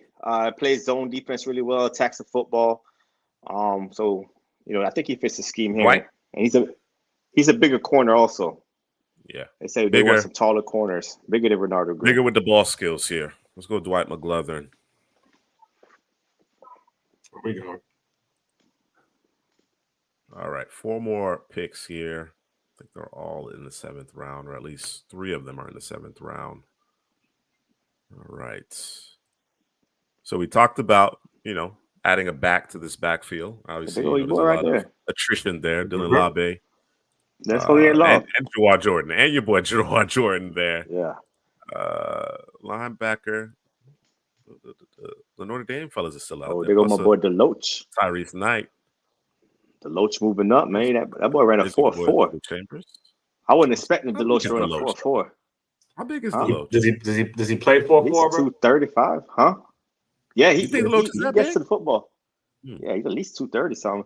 He gets to the football. I didn't know he was that fast. Like when he on tape, he gets where he needs to go. But I'm like, I thought he was like a high 4.5 guy. When he ran that 4.4, it surprised me a little bit. But yeah, I like Deloach. You still got some intriguing edge players here as well. Xavier If you Thomas. wanted to add some size, That's the guy. Yeah, Xavier Thomas is Xavier explosive. Thomas, man, that'd be a steal right here. Yeah, 209, 213, 217. So it's about that time. Let's go Labe and then come back with maybe we can consider Thomas because again we've already added a pair of edges here. So let's go Labe here. And then let's consider there's Joe Milton. Perhaps he's been banging the drum. So Kobe Parkinson and Dennis Allen are your top tight ends here at the start of the season. Delmar Glaze, I see 6th offensive lineman. You guys like Tutu as the 3rd receiver? You got on DeMarcus Robinson. Oh, yeah, they did bring in DeMarcus He did his Robinson. thing. He was doing his thing. He catch a lot of TDs. He did. Mm-hmm. We come off of that. We got beef. I'll say Xavier Thomas right here, man. I know we already got 2 edges, but the value is crazy right there, man. That man bursts. He bursts off the ball, man. Get to the quarterback and bend the edge. Former 5-star recruit too. We got 217, so we're at 213. We have 217 as well. I imagine he'll be there. Any other player? Jefferson, bro? Would you want to get somebody up front? Add to the mix up front. Yeah, we can do that. Jordan Jefferson. Of these names, is Christian Jordan Jefferson Boyd the preferred name? Man, Christian Boyd is a guy, Christian Boyd, bro. But this is what I'm saying, bro. I was like, y'all just seen Christian Boyd? I didn't see his name. I seen him. I've been seeing him, but it's. I was gonna ask. Is it the scheme issue why you're not mentioning Christian Boyd? No, that's Christian Boyd. Okay. He said, "No, that's Christian Boyd." That's boy. Yo. All right. So we're gonna double up Xavier Thomas, and then Christian Boyd. We're going heavy on that front 7. Get it right. Mm-hmm. Get your boy receiver, man. well. Can we do a receiver? Can we go sexy? It depends on who the player is. See, I would have liked the Jackson, but you mentioned DeMarcus Robinson is still there, so I keep forgetting. Yeah, you're right. I think maybe best player available at this point. To this point, Troy Fautanu. There was a conversation. I'll discuss it more during our recap, but there was a conversation here at the top between Fautanu and Chop Robinson. Edrin Cooper was our top linebacker. Cam Hart, big fan of Cam Hart's game. You needed more bodies, more skill in the secondary. So Cam Hart comes in and adds some size as well. Gabriel Murphy, a high upside edge rusher here.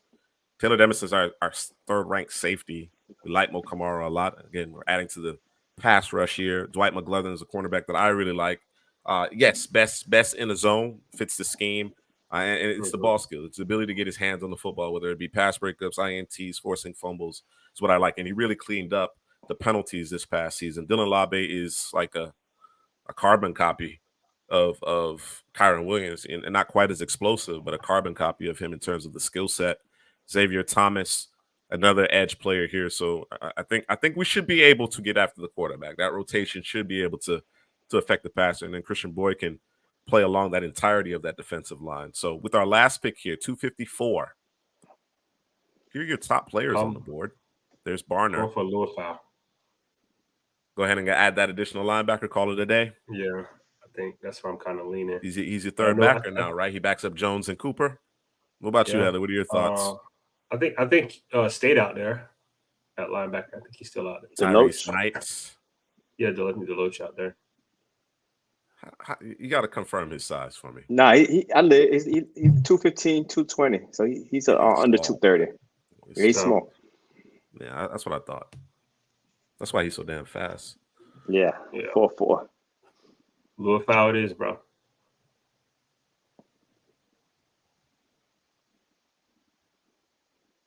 Just want to grab you a Devin Leary. Devin Leary.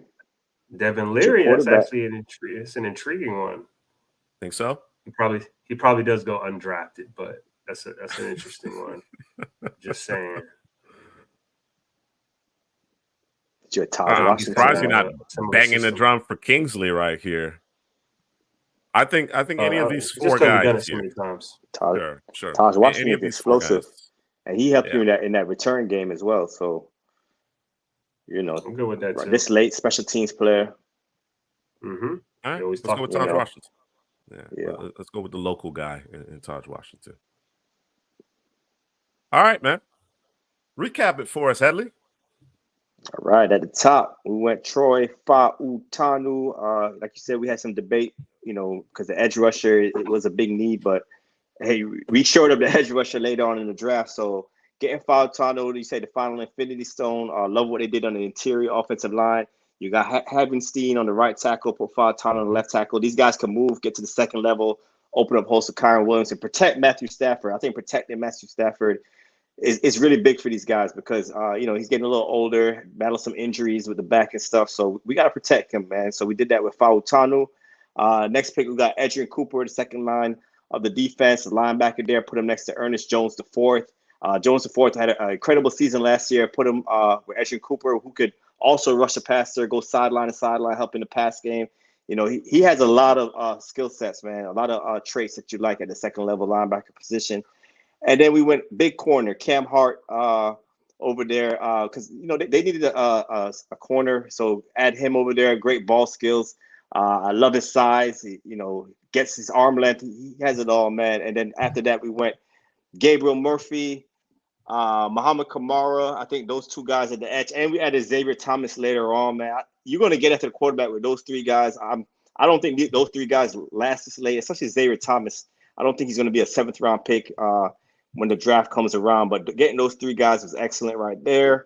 And then we got McGlothern. That's another big corner next to Cam Hart. So 2 big corners. I think Bernard said it in the chat that they had a lot of short corners. So we added size over there to the Rams secondary. Then Dylan Love, we spoke about him earlier. Carbon copy of Kyron Williams. These guys can catch the ball in the backfield. He might be the best pass catching running back in the draft class, man. Just running routes, He can run routes. He runs really well between tackles as well. Easy. Natural. Yeah. And then Christian Boyd, man, 320. He's a big guy. He could plug it up in the interior, put him next to Aaron Donald and Kobe Turner. Really like him. I'm not sure why he didn't get the combine invite, but the East-West Shrine game, man, he dominated, man. The hands, the big man with hands, man. And then last but not least, we got Taj Washington.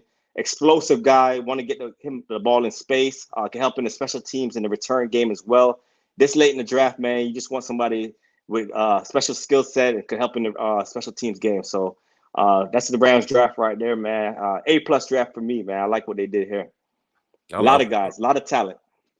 I love it. Some Rams fans might feel like we didn't address the edge position early enough, but to come away with Gabriel Murphy, Kamara, and Xavier Thomas with the likes of an Adrian Cooper at the second level of your defense, I'd be hard-pressed to pass it up. Yeah, Chop Robinson certainly is a consideration, but Troy Fautanu is higher on our board, and you have the ability to this, again, field one of the best offensive lines in the NFL. Yeah, I'm going to take that. Our hallmark here at Couch Potato General Manager is the offensive line is the most important position group. So certainly okay with prioritizing him. Drew, who's your favorite selection? Not among the top 4. Not among the top 4? DTD and down. Who's your favorite selection? You just left DTD up there, bro. Yeah, What you doing? Low hanging fruit. Yeah, No, I'm not. Go with it. Go with it. No. I'm not gonna go with it. I'm gonna go with Muhammad Kamara. Big time production this past year. I think when you pair him up with a Gable Murphy, then you talk about an Aaron Donald. I think all these picks, bro, all these picks in terms of the defense, it's high effort, high energy guys who want to attack the football, right? And you know, you got Raheem Morris who left to go to the Falcons. And so now you got Chris Shula as a defensive coordinator. What does that look like, right? I don't know that anything changes, but things will change because it's a different guy calling plays. And I think you just loaded him up with solid front, solid linebacker play because that was a concern going in.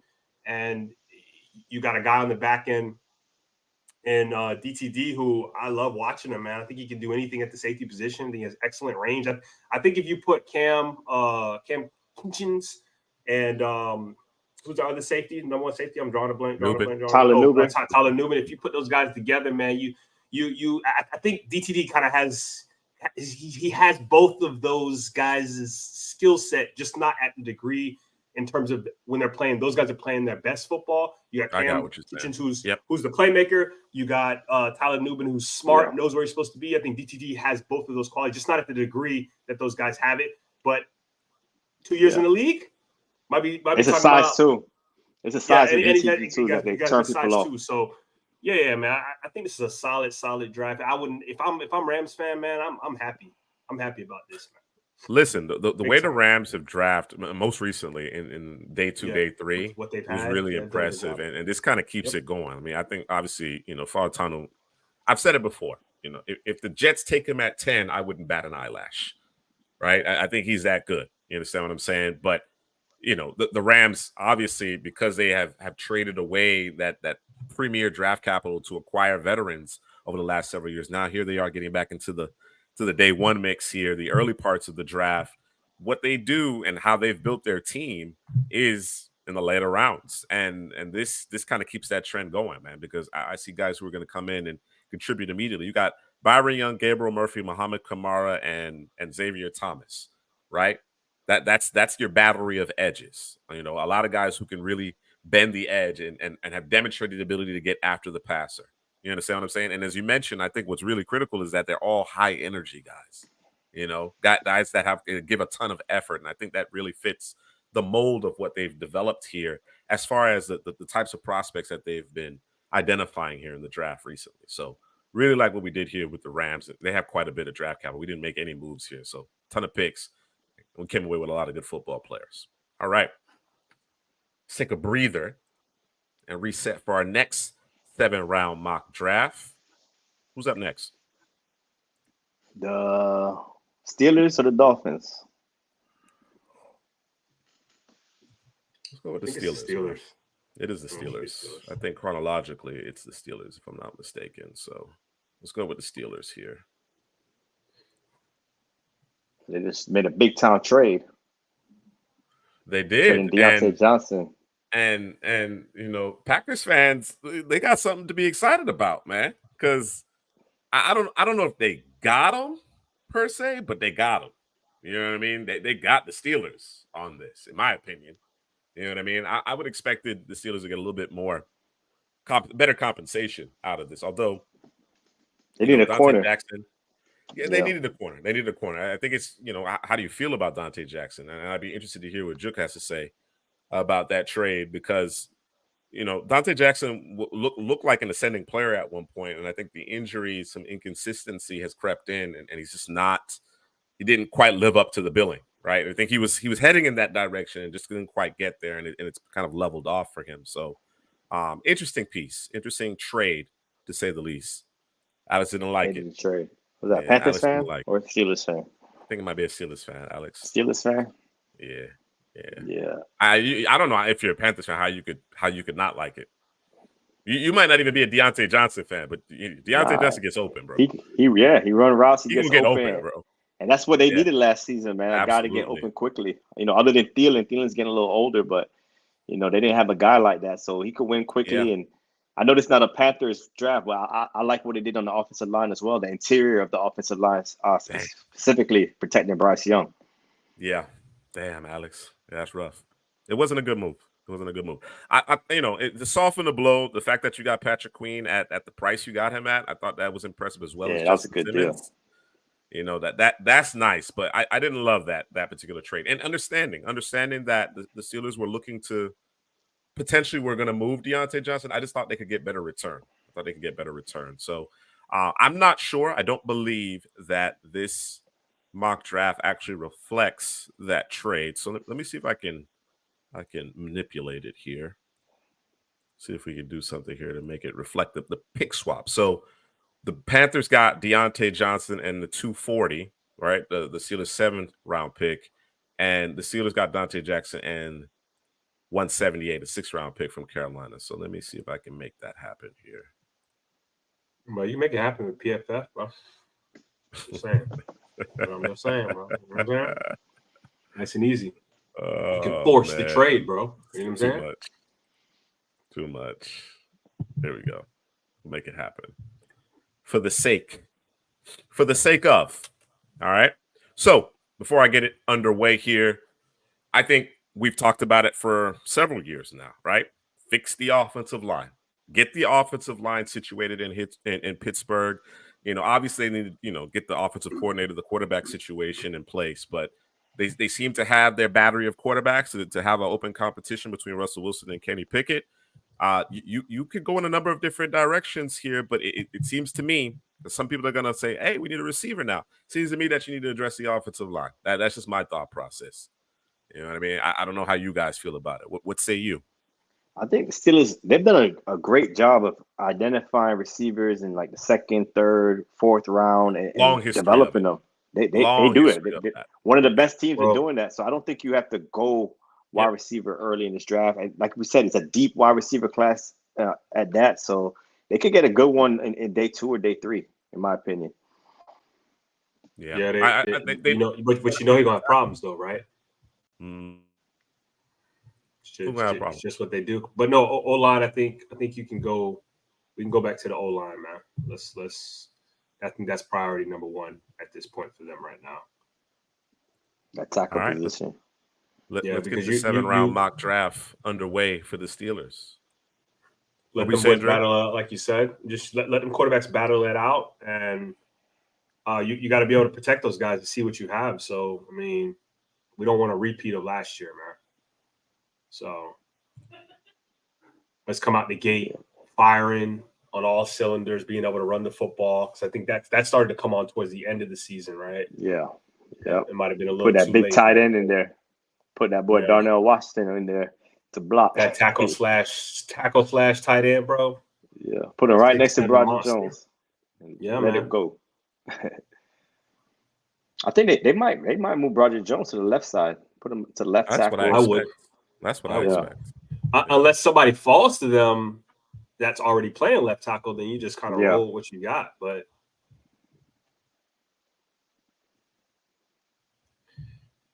JPJ. So Quinion is staring us in the face. Oh, it ain't up. You gotta pull it up, bro. You don't have it up. Oh, my bad. Yeah, gotta let the people see it, bro. Yeah, man. Quinion's on the board. Latham just went to pick ahead. So among the tackles, you have Amarius Mims, Tyler Guyton. Can you wait? Kingsley. You can wait. You guys know how I feel about Mims. Yeah, you're not a fan. He looks like he could be the best ever, bro. Right? If you just look at him, bro, not the film. I'm not even talking about the film. He said because there's not a whole lot of film.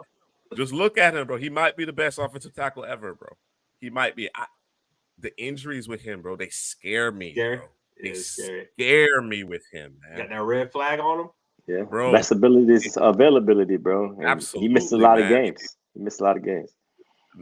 Men that big, people that big should not be able to move like that, man. He might be, but see, Tyron didn't have those injuries. And of course, you've seen Tyron struggle with injuries later in his career. Tyron didn't have those red flags coming out. Yeah, going in. He did not.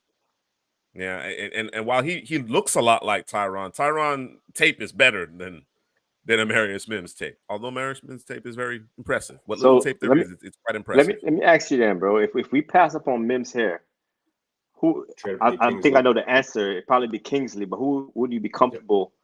But he might not last to 51, Kingsley. So do we have to trade up? No, I'm saying trade up. Trade up to secure Kingsley. We're getting aggressive here. That's what I'm hearing, is that we're getting aggressive about adding an interior offensive lineman and a offensive tackle here. That's what I'm hearing. Say that again. What? You said interior offensive line? Did you hear what you just said? Isn't that what I just said? Nah, bro. No. I think you messed up. What did I just say? No, you skipped the corner. You skipped the corner entirely. No. I started there. That's the first thing I said. That's actually the first thing. Bro? What did you say, bro? I said Quignon was here, bro. The screen, the actual draft module wasn't up. That's what wasn't up. But I've already talked about it. That's the first thing that came out of my mouth was Quignon. Oh, okay. I got you now. Okay. All right, I got you. Well, when you had started talking, you were just talking off. So I'm like, what about I just want the audience to know what I deal with. See what I deal with? No, bro. I deal with Drew. Listen. I think me and Hanley was on the same page, bro. We was looking at you like, yeah. What are you talking about, bro?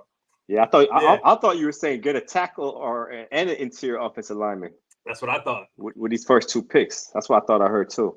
I know, but the corner's there. That's what I said. That's what I said. If you're going to be aggressive in order to get both of those positions addressed, right? Assuming you would go with Jackson Powers Johnson. But I didn't know he was on the board. Okay. Yeah. Okay, I didn't know he was on the board. So damn, bro. See? So you're looking at exactly. I'd be hard pressed to pass up Quignon Mitchell here. Personally, I'd be hard pressed. Yeah. But put him opposite Joey Porter. We said it at the very top. Right? The offensive line is the most important position group. So what are you going to do here? I want to see something. Here's what I think. If you stay put, right? If you stay put, go get. Stay put. Stay put at 20. We're not moving. If we selected here, it's Quignon Mitchell. Yes, that's what I'm saying. Let me cook. If we stay put. Let me cook. All right, man. Make sure there's no hot dog and Cheerios in that bit. Come on, bro. Know what that mean, bro? Quignon Mitchell is a pick if we stay at 20, right? If we trade down, we could go with a Powers Johnson, maybe even a Nate Wiggins, depending on how things play out, right? Maybe even a Nate Wiggins, depending on how things play out, and give ourselves a better chance to get that tackle. Either way, we need to probably trade up for the tackle, right? Because if we pass on Powers Johnson here, at that point, I'm waiting. I'm waiting on the center. What is Van Pran rated? What they have him rated as? You might be able to get him 80. I think Pooney could play center. Zach Frazier could play center. I don't think Frazier's going to be available. Barton can play center. I just don't know that they're going to be available. But if we move away from interior of the offensive line and say, we're looking at pick 84 for that particular selection, it's Van Pran and Pooney at that point. Right. So what about wide receiver? Where would wide receiver slot in at? Wide receiver might be 4th round. Scroll down. Let me just see who's there. Or do we rely on the depth of the cornerback position? And Alex makes a great point. It kind of ties your hand. It wasn't the issue isn't necessarily trading Deontay. It's a matter of what you got back in return. Now, with Dante Jackson coming back, they may say, "Listen, we're not going to prioritize cornerback." That might be what's happening. But Quignon Mitchell is staring us in the face. Yeah, make you change. He shouldn't be there. Is the problem? That's what it is. That's what it is. Yeah, he shouldn't be there because if he wasn't there, this is an easy decision, right? You go get Powers Johnson, and then like you said, Nate Wiggins, bro. You still got a decision to make. Yeah, you still got a decision. You still got a decision to make. I think it's an easier decision without. It is an easier decision, yes. Mm-hmm. Yeah, I take Mitchell, bro. Let's just take Mitchell and see what happens, bro. Well, no, you can't because we got to trade up, right? Get Kingsley, right? Yeah. So So we need to decide what our next move is. If we're all in on Mitchell, Yeah, right? I'm in on We need Mitchell. to decide. All right, let's work this out now. And I would say this: I'm not worried about the receiver position because they do develop receivers. So if we got to wait to the 4th round, we'll wait to the 4th round. It is what it is. All right, we'll find one in the 4th round. Yeah, I like what Juke's saying right here too. You put Dante in the slot, put Quinn on the outside, with Joey Porter. Yeah, like that's a good 3 corners right there. Yeah, that's solid.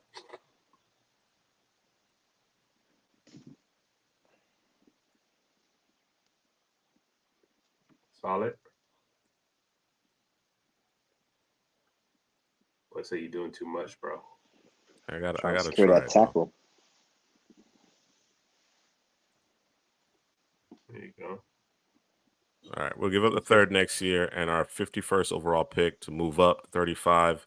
We'll add a 5th rounder here to hopefully be able to secure our tackle. All right, let's go. So Quinion Mitchell at 20, and now we wait. Pins and needles. Go to the tackles position.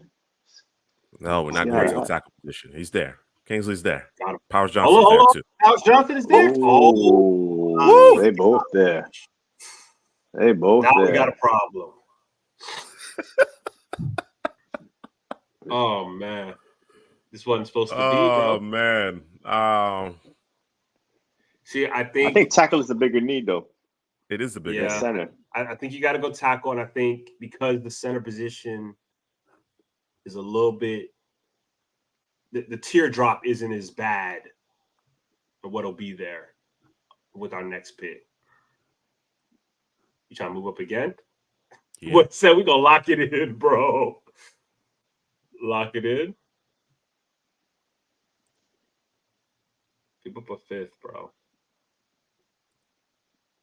No, this year's 5th. This year's 5th.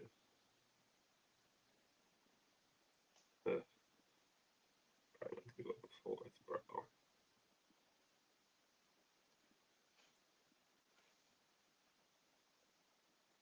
Give him that pick that we just got from Carolina. Yeah. That sure is it. That's a lot of capital. It is, but you're getting a sure. I think you're getting a sure thing in both these guys, bro, barring injury. That's a lot of draft capital, bro. Bro, you getting your bookends is tight, your middle is tight. Pause, right? And you gotta, and now we fixed the secondary, right? With what Juk was saying, and now you fixed your offensive line. Now the only thing you worry about is receiver and quarterback. The quarterback, we just got to see what happens. Let's run it. Mo checking in. Mo checking in. Has Ricky been picked? Persol. That would be a good fit. That'd be a good fit. If he's there in the 4th round, we scoop him, bro. But he's not gonna be there in the 4th round. Christian Jones in the 4th. I don't hate it. But I would much rather have Kingsley. Yeah, I'm just trying to. I just gotta come to terms with this. So we're giving up our 3rd round pick this year, the 2nd next year. Yeah, that's too much, bro. That's a lot, bro. Is it? You're telling me there's another center out there, bro. Listen to what I'm saying. Listen to what I'm saying. I'm listening. You're picking the best center in the draft, right? Because you was going the best interior offensive lineman in the draft. Let's put it that way. You're taking him off the board. Offensive lineman in the draft. He fixed your interior. I'm not gonna say by himself, but he solidifies that for you. And now with the 2 tackles you got. We can't do the Creed Humphrey again, bro. We can't afford to do Creed Humphrey again, bro. Pass up on him. Bro. You missed on him. Yeah, do it, bro. Let's get JPJ. Let's prioritize that. And then we'll figure out tackle later. Goddamn more. Aren't off by much, bro. That's the thing. This team is not off by much, so they can afford to do this. And they develop players. So even if you get an undrafted, and that's the thing too, when you do these mock drafts for teams, you got to think, okay, does this team actually develop their talent? And the Steelers do. For the most part. Yeah, Bordelino is interesting too from Wisconsin. He could play center. But listen. Yeah, he's not Powers Johnson. Yeah, Powers Johnson is like here. Yeah. Bortolini is not on the screen. You can't even see my hand. He ain't even on the screen. You feel me? Like real talk. Real what talk. we're doing with these first 3 picks is plug and play. Let's go play ball. All right, let's go get All right. Powers Johnson. Let's go get him, man. JPJ on the interior.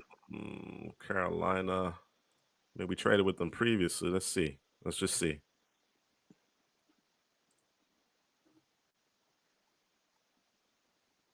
We fixing this thing now, bro. Still too much. Bro, give up a 4th, bro. Let's go. What you doing? Kingsley, the Washington, they got him with the second one. All right, we let it run. It's too much, bro. It's too much. Yeah, that's too much. It's too much, bro. Nah, bro, it's not too much. Y'all ain't where I'm at, bro. Y'all ain't Gotta where be I'm responsible, at. bro. Second round next year. Maybe you got a top give 5 it up. pick. Y'all crazy, bro. I'd have gave that up, bro. I'd have gave it up, bro. I think under different circumstances we do get Kingsley and Powers Johnson under different circumstances, but we had a unique opportunity to draft. Bro? Well, Quinion Mitchell wasn't available. Quinion Mitchell wasn't available, right? No. But you had a chance to get everybody. He wanted it all, tell you, bro. He wanted it all. You had a chance to get everybody. This team is a receiver and quarterback play away from taking off, bro. I'm trying to tell you. All right, here we are at 84. Got your boy Patrick Paul, Javon Foster, Rosengarten. Bro. I'm so hurt. bro. She was upset, bro. Because now I can wait on tackle. We ain't got to talk about tackle right now, bro. Because I'm not touching Patrick Paul. That man can't run block to save his life, bro. I'm not doing it, bro. Look at the centers still out there too. We could have had Pooney. We could have had Christian Hayes. Come on, man. Come on. Let's not do this. Let's not do this. We went with JPJ. I'm good with JPJ, man. But Ricky Purcell, he going, huh? Yeah, he out of there. Yeah. Tez, Burton, Brendan Rice, Wilson, Thrash, Washington. I like any of that. Baker, any guys, bro. Howing. Boys. So is Rice still there or no? He gone? Brandon Rice is there. Yeah. You there? Okay. My God, Cam Hart. Look at Who's playing next to Patrick Queen here? Cole Holcomb. Holcomb from Washington. He's solid. He's solid. Yeah. The defense is ready to go. Down line.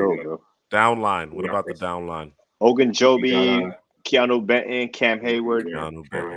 Yeah, them boys strong. Cam longer in the tooth now. They are. So they can use a 5-tech defensive tackle. Dwayne Carter. It's a guy we always go to right there. Oof. That's a good fit. Big old Dwayne. What they have Dwayne rated at? We can wait on him, right? You gotta press that. 111. Maybe we might be able to get Dwayne. It's Tyler Davis out there too. Tyler Davis too. Keith Randolph a little bit later. Boygby. Boygby. Yeah, we got some options. So we got to press that one. So is there a receiver you like here? For this team, yeah. I'm thinking a guy like Malik Washington that could win quickly in the middle of that football field. Because you got a big guy, George Pickens, on the outside. You lost Deontay Johnson, which is more of a the route running guy. Jamari Thrash is also, I like him also. Yeah, he fits that bill. Yeah. So are you comfortable taking them here at 84, or would you prioritize a different position? Yeah, I probably prioritize a different position. What's best player available? Add some draft capital here. Best player available. Dropping down a few spots. It's your boy Patrick Paul that you hate. Patrick Paul, bro. Throw him in at left tackle. Develop him, bro. It's the hands. We just gotta fix his hands, Drew. Let's fix those hands. It's the hands and the strength for me, bro. That's all I'm saying. Well, the strength can be improved, bro. I know. I just, bro. You know what it is, bro. I'm hurt, bro. You know what I'm saying? I'm a little hurt. So, all right, let's. I really felt strongly about the center position, right? And we've watched the money get doled out with respect to the interior offensive line during this free agency and understanding how you need to be strong up the middle, right? So your quarterback has somewhere to step up. You got a shorter quarterback potentially, or Russell Wilson being your starter. So I just didn't want to go back down that path where we passed up Creed Humphrey, who's become an all-pro, right? You know what I'm saying? The linchpin to that offensive line in Kansas City for a running back, right? And it's been an issue. It's remained an issue. You know, I'm sure Alex understands. Kendrick Green, you know what I'm saying? Like, it's been a problem. Mason Cole, whoever it's been a problem. You understand what I'm saying? So I'm okay with the fact that we went with Jackson Powers Johnson. I think at this point in the draft, Patrick Paul makes sense. I think he makes sense at this point. At 84, Patrick Paul's a top 100 player. Come on. Bro, take your consolation prize and roll out. Oh man, Patrick Paul at 84. We're gonna develop that A plus. You see that A plus? What you say? Yeah, come on, bro. A plus, man. The value.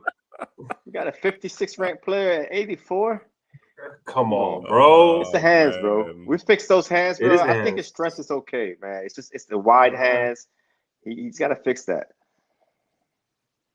All right, Brendan Rice, Jamari Thrash, Malik Washington, Javon Baker, Jacob Cowing. We got back-to-back picks here. 119, 120. Brendan Rice, Jamari Thrash, bro. You want to double up? Yeah, double up, bro. Oh, we can't afford to do that though. We got to get one of these. We still got your boy Dwayne Carter, Tyler Davis, and Leonard Taylor all available. I'm thinking Dwayne Carter, big physical guy on the interior. Like you said, Cam Hayward's getting a little older, so we got to get that front right. And Jamari Thrash, to me, he's one of the top 5 route runners in this class. This guy could win in a phone booth, man. So you lost a guy like Deontay Johnson that's a similar wide receiver that can win quickly. You put Jamari Thrash right there to replace him, and you got George Pickens, the big play receiver on the outside. I like it. Okay. I don't hate it. So you mentioned Dwayne Carter. What do you plan on doing with Dwayne Carter? You going to play him at the 5? Yeah, bro. What do you mean? Yeah. Okay. Yeah. All right. I was trying to figure out whether or not he was going to be, landing up over the nose with Keanu Benton, or you know what I'm saying? I'm thinking more to 5. Okay. More to 5. All right. Fair enough. Dwayne Carter, Weezy, and Jamari Thrash. Let's do it. All right, man. We've salvaged it, bro. I feel better. Feel a little better, bro. Thrash do feel seem like a Steeler. I agree with you, Jip. All right. And you have Calvin Austin. Yep. Yeah. Oh, Malik Washington actually still available. Another receiver. Johnson, Tyler Davis, Gabriel Murphy, Jarvis Brownlee Jr. A lot of good football players on the board here. We got 3 selections remaining. Yeah. What's their running back room look like? They got a good running back room. Najee Harris, Jalen Warren. You mean Jalen Warren and then Najee Harris? Yeah, you can do that too. Yo, facts. Prior Moose should be back. Yeah, he should be back. As I mentioned, Tyler Davis still out there. Let me look at free safety. Well, safety. I know they don't need an edge, because they got Herbig and Hightower and Watt, but that Gabriel Murphy. How about a safety next to Minka, bro? Safety next to Minka. Justin Simmons. Oh, they got Simmons? Okay. Yeah. Got on my roster. All right. We're good there.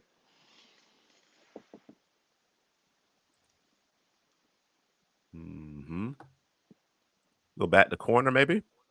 Or would that be overkill at this point?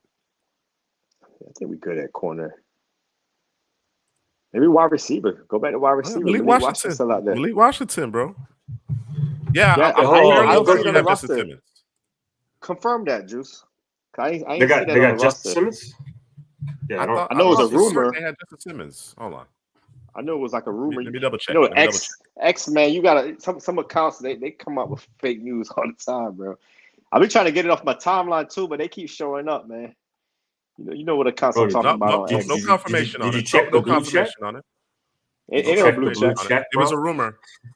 It was a rumor, right? All right, so let's go safety.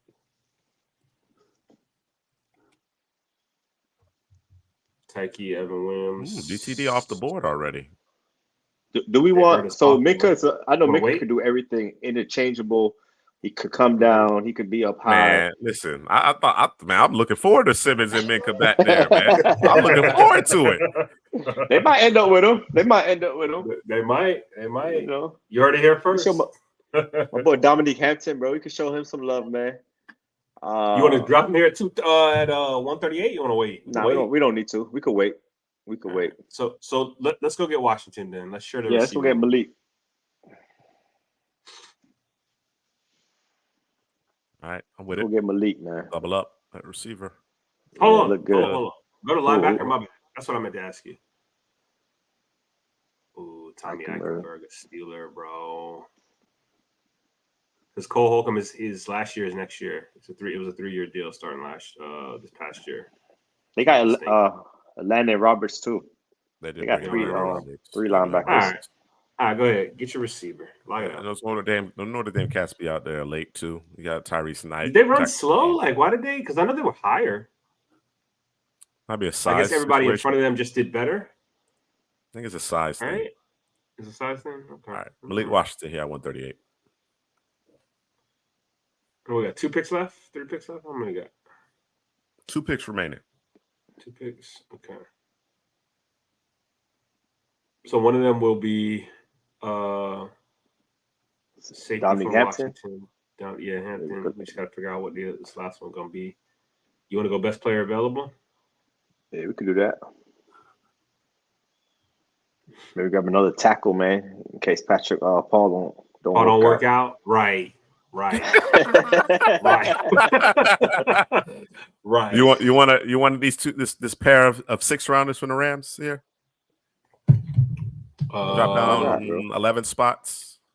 Look, just look. Can you look at the tackle? Yeah. I can take a look first. Miss. Tackle, Pearl, Greenfield, Flax, Driscoll. Yeah, you can Glover. pull the trigger on that, bro. I'm good with it. All right.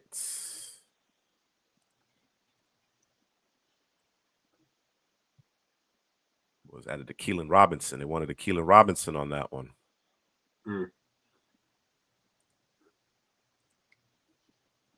Evan Williams.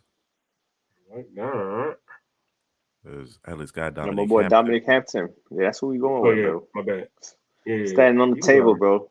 Dominique. Yeah. Yes, sir. Dylan Holker. Pass catcher extraordinaire. Kamara. Oh, come on. All right. Dominic Hampton it is. I mean, y'all pounding the table for it. Let's do it. For the linebacker? I'm still looking at linebacker. Or cornerback. Boys don't know. They don't know yet, bro. They don't know yet. They're going to find out. They're your backers. Got Deloach out there. 215 running around there. Deloach. Jermaine Phillips running around out there. You know?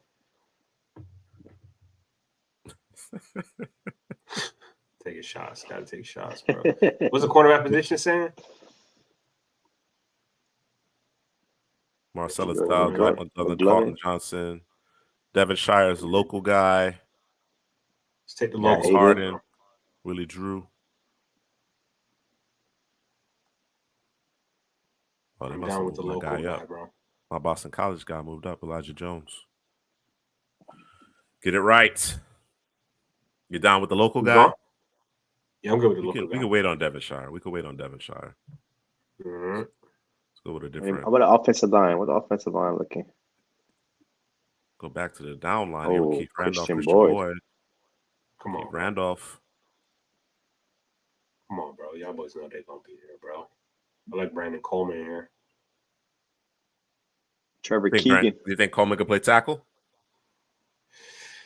Nah, I think I leave him inside, bro. You looking for a tackle? We did say that earlier, didn't we? Yeah, he probably needs to stay on the inside. Jordan Travis. Another quarterback. That, bro, because he played for State, bro. Yeah, bro. Coming off the injury. I like Randolph here. That's my votes for Randolph. Where you play him? What you mean? You're not gonna let him. You're not gonna be able to eat like you want to eat, bro. What you mean? What are you playing? You playing him at the 5? Yeah, he played a 5, and then passing down situations. He's an interior guy with Benton. Okay. All right. Okay. All right. Okay. That's my vote. That's my vote. We can go in a different direction, but that's my vote. I'm with it. You can never have enough pass rushers, bro. I just needed you to explain yourself, bro. Or do you want an edge rusher? Because we got a lot of those too. No, Herbig, Hightower, and Watt are your top 3. Yeah, that's an impressive top 3. Very much so. I'll go interior. I'll probably go Keith Randolph. All right, let's go with Keith Randolph here. I tried to tell him. Alex, I tried to tell him. Tried to tell him, bro. They won't listen. They won't listen, bro. They won't listen. We're here now, though. Last selection. Final selection. It's Hampton. Dominique. Where do you got Hampton? Oh, we already got Hampton. You talking about Devonshire? Devonshire. You twist my arm, bro. Yeah, that too, bro. All right. Devonshire it is. Return game. Let's get it. Special team.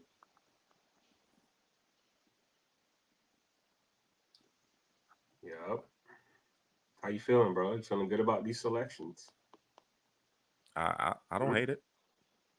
I like it a lot, actually. Do you? I think the fact that we were able to add Thrash and Malik Washington to kind of soften that blow for the Deontay Johnson trade. Of course, we weren't anticipating Quinny and Mitchell being there, but you got to go with Mitchell, right? He's arguably the top corner in this class. We get the best interior offensive lineman in the draft at 35. He's another one who slid. So, and that was a trade up, right? We were at 51 originally. We had to trade up to make that happen.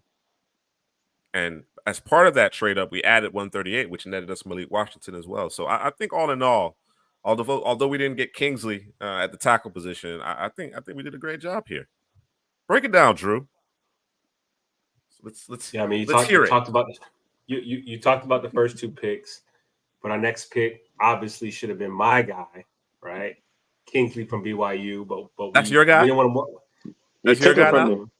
Took him from me, bro. Took him from you. What? I was a Kingsley, bro. Heavy was the first one on it. No, it was not. Kingsley, bro. Are y'all crazy? All right, bro. All right, Kingsley? man. All right, bro, I'm not arguing with this guy, Drew. This guy, Drew, he's unreasonable. He's unreasonable. I'm not doing this. Anyways, I'll say this. I was the first one to point him out. Now, Headley might have been banging the drum for him more. Okay. But I don't know, bro. If you I got to take on that one, bro. To point him out? You know what it is, bro? No, you got to check the tape. Because the problem with y'all is y'all don't watch BYU football, bro. That's the problem. Drew does watch BYU football. Yeah, you are. I don't know if he pointed him out. Well, he probably saw him first. I don't know if he actually pointed him out. Nah, come on, bro. Come on. You're talking about Blake Freeland and Puka. Yeah, that was you guys. I was on him. Check the tape from last year. And Jaron Hall. Last year. And Jaron. I just didn't say his name, bro. Couldn't say his name. You know what I'm saying? But anyway. You did. You know what? It's funny. He did, bro. He was talking about, there's another tackle. He did say it. Facts. Hey, you got to say his name, bro. The staff of you got to say his name, bro. You can't say his name. Man. They don't count, bro. All right. Okay.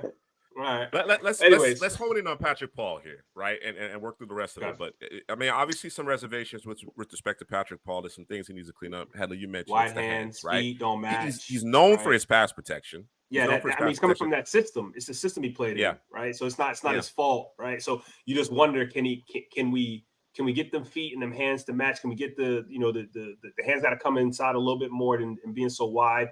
Makes me question his strength, right? Because the technique's not down. So the thing is we're thinking that Steelers usually develop players in general well, so they're gonna have to develop Patrick Paul to get him right here. And if they do, then they're gonna hit the ground running because pass pro he's solid. We got Dwayne Carter. We're thinking about Cam Hayward can't play forever, right? So you got the backup. You got his heir apparent, I guess you could say, in Dwayne Carter, who's going to play that 5 technique. And he talked about in terms of the receiver position, they traded away Deontay Johnson. So we got Jamari Thrash, who can run them routes. You got Malik Washington, who, if you get the ball in his hands, it's lights, camera, action, right? And then we went out and we got Headley's guy. Dominique. Y'all also have to work for reps, bro. Yeah, no, I he know got I know to work for it. Nah, you Competition. got to work for some reps, it's bro. gone. If we get Malik Oh, it's gone. Washington and Trash, It's gone. reps is gone for him. He's gonna be a gadget player, bro. Take that Yeah, you reverse. Dang. Call him out like Do that jet sweep. And then we got a Dominique Hampton from Washington, who he just shows up all over the tape. Number 7 for Washington. Headley said he was liking him. I couldn't remember his number when you said the number. I was like, yeah. He shows up all over the place. Comes down in the box and played. That got nice range. I don't know what he ran at the combine, so maybe that 4.5, 4.51. 4.5. That's not bad. That's good. That's good. That's solid. That's solid. Sounded about right. He played about that speed. And then we got Keith Randolph. What is he playing? Was he playing Keith Randolph? What you mean? What's he playing? No, where is he playing?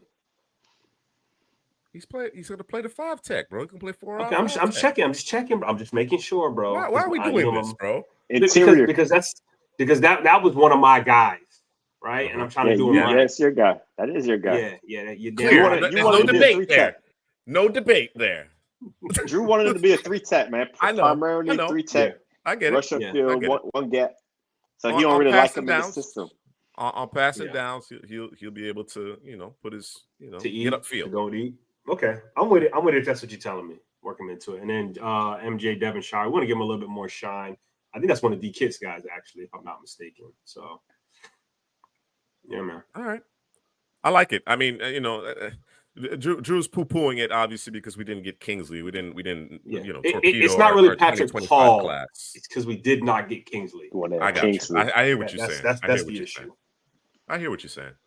We're big fans of Kingsley. I actually think he should be selected in the first round. So the fact that he lasted till 40, I tried to figure out if we could get another trade, but it didn't materialize. You could have done it though, bro. Come on. No, it did materialize. You didn't pull the trigger. Bro. You're scared. Bro. It's okay, bro. You scared, bro. It's okay, bro. It's all right, bro. Scared money don't make no money. Ellie, who's your favorite selection? Who's your favorite selection after the first 2? I got 2 guys, and both of these are my guys right here. Jamari Thrash. I think, man, that guy could run routes. I think one of the top 5 best route runners in class. I'm gonna keep saying it until y'all gotta hear me out, man. We need that short. That way you don't have to say it no more. Once we get the short out, we'll go back to the short. Put it on wax. But exactly. Yeah, man, the route running is superb. We got the yards after catchability. He dropped some balls over there at the Senior Bowl. You got to clean it up a little bit. Got to catch the football, but I think he's an excellent replacement for Deontay Johnson. And then Dominique Hampton. There's a lot of safeties in this class, and some guys can play the run really well, not so good against the pass, can play the pass, can't really tackle like Kalen Bullock. But Dominique Hampton, he's kind of the best of both worlds, bro. And I like Kalen Bullock in the pass game, but he just can't tackle. I think Hampton is the best of both worlds. He got range, come down, tackle.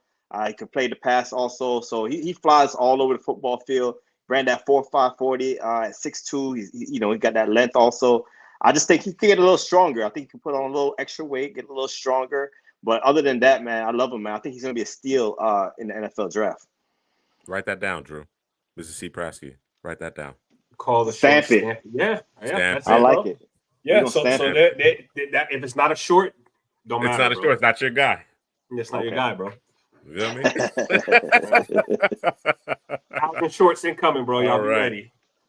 Solid job here. And again, I'll reiterate it once more. I think being able to get Powers Johnson, a guy that could very well go in, the first 25, certainly the top 32 selections, getting him in the second round was big, right? We make the trade in order to acquire him. It's not that they don't have an incumbent at the tackle position. And then, of course, we've seen throughout, the last couple of days, the emphasis on interior offensive line play. I just think center is underrated because they don't necessarily always have an individual assignment. We tend to understate the significance of having a upper echelon center, right? And, of course, he has the ability to play either guard position as well. So I like what we did here with the Steelers. I like what we did here. We were aggressive. And again, we couldn't stand to pass up Quinn Mitchell here at the top. All right, that's going to take us to the fence. All right, our last 7-round mock draft of the evening. And Headley, your thoughts on this Miami team, man? They seem to have been the team that was kind of geared up to make a run last year. And of course, it came to a screeching halt in that negative degree game up in Kansas City. And we got assets leaving left and right? You got a couple significant injuries, guys coming off of that in terms of Bradley Chubb, Jalen Phillips, Christian Wilkins, as we mentioned, is no longer there. He's been a mainstay in Miami. So it's going to look a bit different. Robert Hunt off in Carolina now. We already knew that they had to do things along the offensive line, so they got even more work to do here. So what's your thought process going into this draft here with Miami? Mute. My bad. I'm CPG on mute right now. But yeah, this team, they look like they were ascending a couple of years ago. You got big Tyreek Hill over there, gave Tua some life over there, and got Jalen Ramsey in the trade. The Dolphins was off and running, and this offseason, man, you talk about a team that lost a lot of talent. We know about Christian Wilkins. The two edges they got hurt last season, but you lost Van Ginkel also, another edge. Xavier Howard, a mainstay at corner. Yeah, you lost him. Robert Hunt, the interior offensive line. Yeah, so they got to do Brandon some Joseph work, man. Is gone. Yeah, they got to do some work. I think it probably starts with the offensive line, but defensively, man, I think they lost so much talent in their front. Their front four. Jordan Brooks, I like that addition on the second level, but the defensive line, man, I think they lost so much talent there. It's like, we don't know when Chubb is coming back. We don't know when Jalen Phillips is coming back. So we might need an edge. We lost Van Ginkel, like I said earlier. So, yeah, I think the defense needs a lot of work, man. So I'll say we prioritize the defense and the offensive line for Miami. So here's what they have done to this point via free agency. They've brought in Jonnu Smith and Aaron Brewer on the offensive side of the ball. So Aaron Brewer is expected to be the starting center. Jordan Brooks to stabilize the second level defense because Jerome Baker, I believe, is out at Miami as well. They also added Anthony Walker, who's had injury issues. So 1-year deal for him. Re-signed Nick Needham. They bring in Jordan Poyer, I guess, to stabilize that secondary, next to your boy out of Oregon. His name's escaping me. Good player. And then they bring in Shaq Barrett, too, on a 1-year deal. So forgot about Shaq Barrett. Okay. Mitigate some issues that they have at edge with Van Ginkel gone and injuries to Phillips and Chubb. They're bringing Shaq Barrett to kind of help stabilize things. So still a lot of work to do. Yeah, Jamal Holland. There you go. Thank you. Still a lot of work to do here in Miami. You don't have a third or fourth round selection either. You understand what I'm saying? Again, this team was kind of geared to make a run at it, and again, it just did not materialize. So I think depending on what the board looks like, you got to consider trading down at 21. Mm-hmm. You got to consider it, man. I think this team needs more draft capital in order to round out this 53-man roster. That's my thought process going in. I think the trenches in the interior, they lost a lot of guys there. Interior offensive line, interior defensive line. I think because a lot of Dolphins fans, they want a wide receiver. They want Tyreek Hill, Waddle, and Brian Thomas Jr. They want another guy with some size over there at the wide receiver position. But pipe dream, bro. We got to be responsible and get that interior on both sides of the trenches right, man. I think trading down, adding some additional picks and attacking that, will be what the Dolphins need to do. All right, let's get her underway. Go ahead, Drew. No, and unfortunately for them, they just ran into -4-degree weather, right, in the playoffs. Yeah. I think if they're playing anywhere else, it might be a different scenario, ending result for them. But you're going to run into that. Keep in mind, you're going to run into that, number one. And number two, the reality is that this team didn't beat a team with a winning record. I forgot about that. They were front runners. They were front runners. Damn. So they need, and they lost some of that grit and griminess, greasiness. You know what I'm saying? They've lost some of that. They need that. They need that on this team. And what I said, you're going to run into that because look at the teams in your conference. Kansas City, you're going to run into cold weather. Buffalo, you're going to run into cold weather. Bengals. Baltimore, you're going to run into cold weather. So they can't really get away from that. Brock Bowers is on the board, bro. We talk all of that. Hey, Brock Bowers is on the board. Oh, man. Hey, but they did bring it. I don't know, man. Who else on the board? They did bring in, but you like, it's Brock Bowers, though, bro. Yeah, I was going to say they did bring in Jonnu Smith, but. Nah, that ain't Bowers. Nah. He ain't moving the needle for you? No. Brock Bowers is moving the needle. I'm saying Jonnu. Yeah. But we talked about offensive line, bro. I don't think you got to be responsible. We talked about being responsible. You got to be responsible. JPJ. Because going for Brock Bowers is like drafting a receiver, bro. You got to be responsible. You have to. Yeah, it's tempting. I hate this. I know you hate this, but I hate this. we just I hate finished this. talking about No, you're fixing right. these You're teams up right. in them I'm not trenches. debating you. I'm not debating you. I'm not debating you. I think you're absolutely right about this. And I'm looking at the offers and trying to determine which is the best offer to work with here. Do you Right, take that one the right there. 129 and the 3 from the Lions? They're throwing in a 6 and a 7.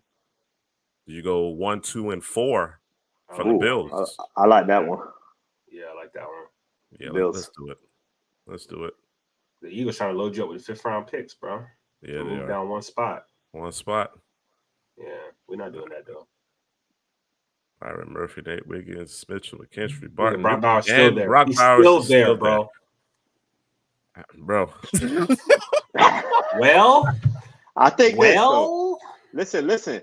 Oh, you go We made a JPJ. trade to get some additional picks where we could We get did. the interior offensive line right and the interior Mhm. defensive line right. So Mhm. picking Brock Bowers' hair doesn't hurt as much as You you did know your what we job. had before. Yeah, We did what we were supposed to do. Okay. yeah, we did Did it, what we man. were supposed to do, bro. Let's go get him. Miles Johnson's still out there. Tyler Guyton's still out there. They ain't Brock Bowers though. They're not Brown Bowers. And we did our job, bro. We traded down 7 spots, Yeah. picked up Yeah, We we tried. gonna get him right. We tried, 60. Dana. We tried. Or We 60, tried to excuse find me. something a little bit more reasonable, but no such luck. All right, man. We tried to be responsible. We were responsible, but now we can no longer, we can no longer partake in this farce anymore. We're gonna go with Brock Bowers here, 28th overall selection. Stop the slide. And we're gonna pause it because I know we need JPJ. picks, Up. but JPJ. You want? Yeah. Let's do it, bro. Let's call Arizona. Hey, I need you to do one thing, bro. Hmm. Don't be scared. I knew it. I knew it was coming. Okay? Don't be scared. You're gonna have the mortgage next year, though. It's the only thing with this team, man. I don't think we got what we. I don't think we got it, bro. You think this is where he goes? 3. Damn. You're gonna have to let it run, bro. You have to give up both 2s. Nah. It depends on what we get back. It depends on what we get back. Okay. If I start, let me start here. All right. You might be able to get the 4th. See, maybe the 4th. Yeah. Might be able to get the 4th. Yeah. There it is. So that means you got to push to the 3rd now, bro. We got to. Yeah. Yeah. All right. No, sir. All right. Let's do it.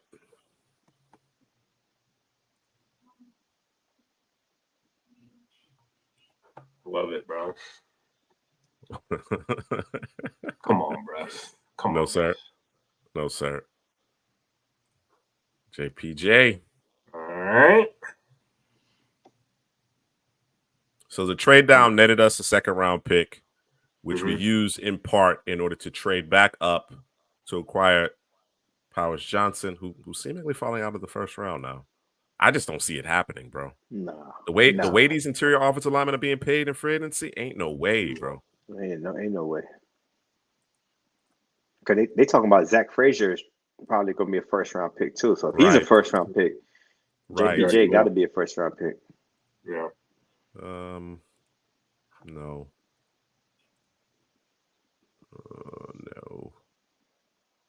That's 20 spots down. Probably not. All right. Okay. Here we are at 55, and then we have a bit of a wait, right? Our next selection doesn't come until the 4th round. So here we are towards the end of the 2nd round. Here's what the board looks like. Yeah, I'm looking at for a 3-tech maybe. All right. Are you looking at offensive tackle? Yeah, that's your tackles right there. We've got to replace Christian Wilkins. Yeah, go D. Yeah. No, we got tackles. We brought back Armstead. Got Austin Jackson. Just gave him some money. Oh yeah, I forgot about Austin. Yeah, see, it's the interior of the offensive line that needs to work. Yeah. Looks like Austin Jackson has turned a corner as well. So figured it out. You got Michael Hall Jr., Leonard Taylor, Tyler Davis, Mekhi Wingo.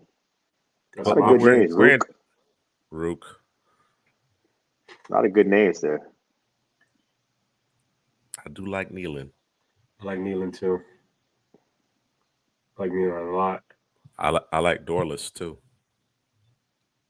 Yeah, Nealon's a guy that can actually slide inside. He got the Mhm. profile to play inside as well. Well, what's our base here? I think it's a 3-4. 3-4. Just Okay, 3-4. so what's he playing in our 3-4? He's playing So like the playing 5 the tech. 5. Okay. Playing the 5. He can play the All 5. Got the power to do it. Good hands. Isaiah Mack, Brandon Phil. This man got 2 first names. Okay. No, Threw me it's off, not bro. Phil. It's Oh no, Phil. No, it's not P-I-L-I. Phil. Is it Peely? I don't know. Yeah, definitely Phil. My bad. Zach Zeller. Steeler. Yeah, Zealer's a good. Zach Sealer, yeah, he's a good player. He's one of the only guys up front, that I feel like they could rely on right now after losing Christian Wilkins. Need to pair him with somebody, no? Mm-hmm. Trying to trade back.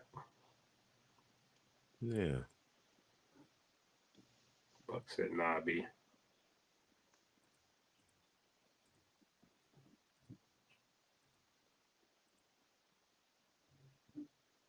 That Buck's crazy, bro. We did business with Arizona previously. See if they want to get back in business with us.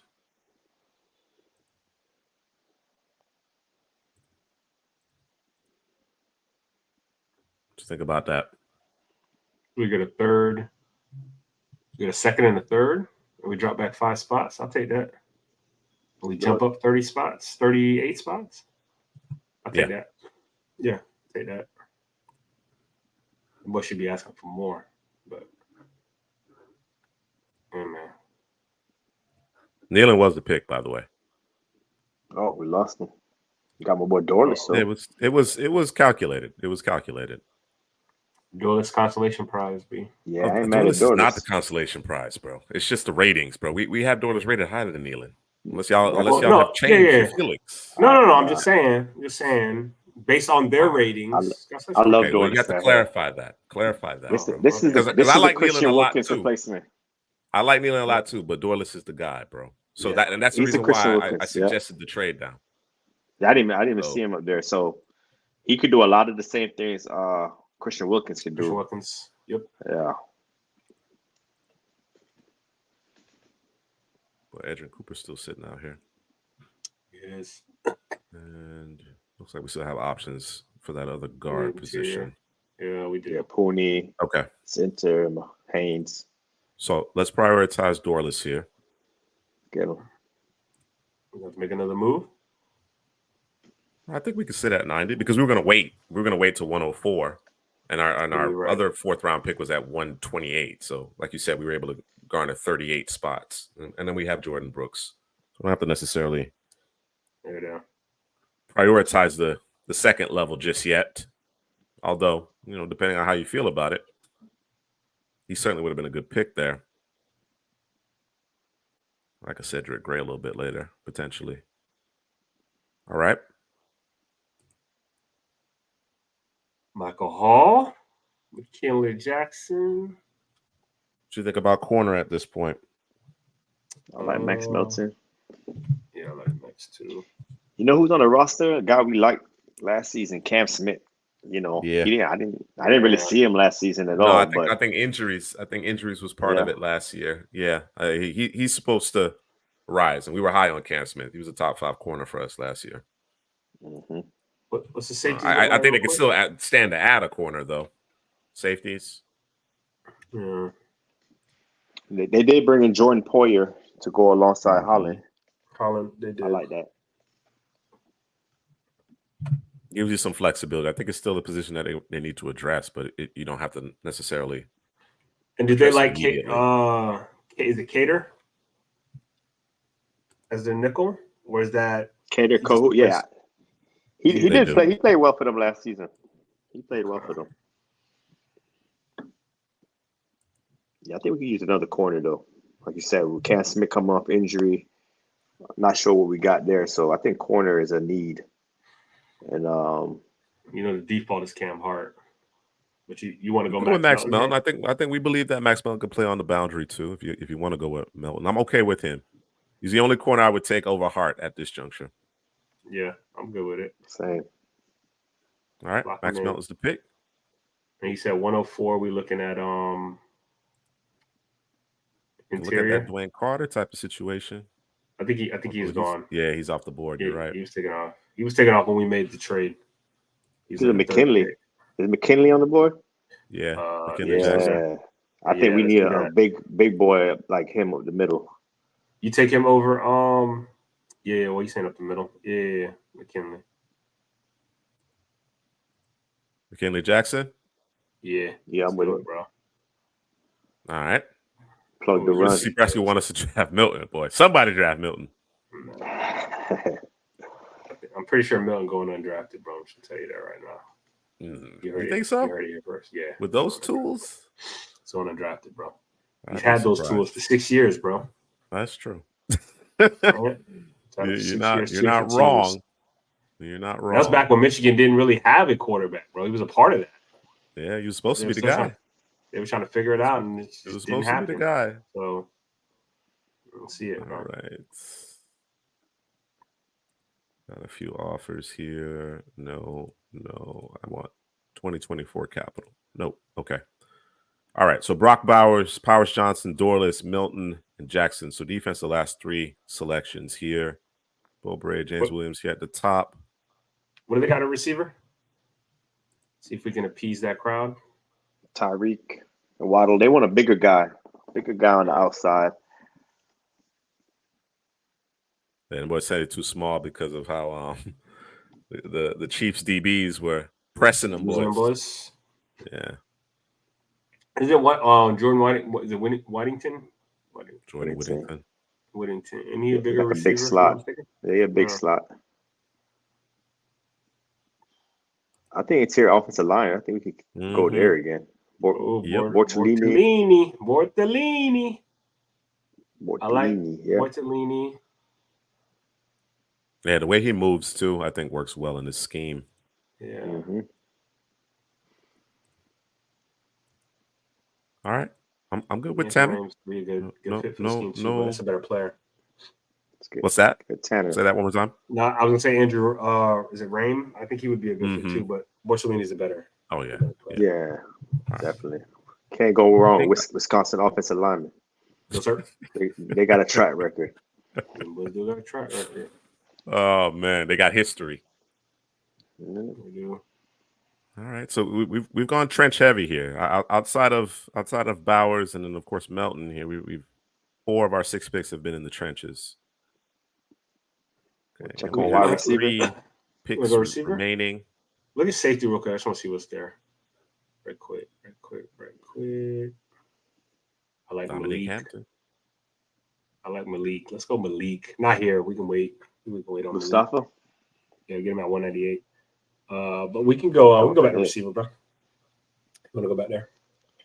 I don't know if the guy that fits what they. Cause these are smaller guys. All of these guys are smaller.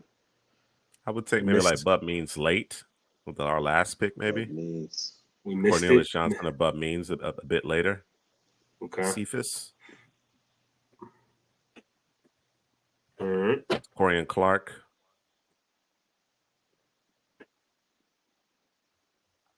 Yeah, maybe a flyer on Bud Means late, depending on what's available on the board. But I wouldn't.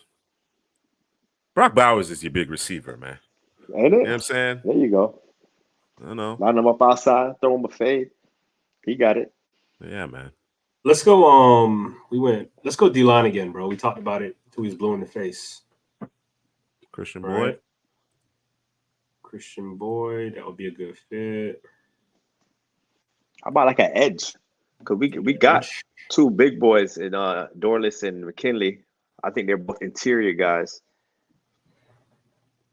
I know you brought in Shaq Barrett on a 1-year deal. Mo Kamara is a favorite of ours. He's a favorite, unless you want to pivot to one of these other guys, Brendan Jackson, Jalen Harrell. Mo Kamara's a favorite.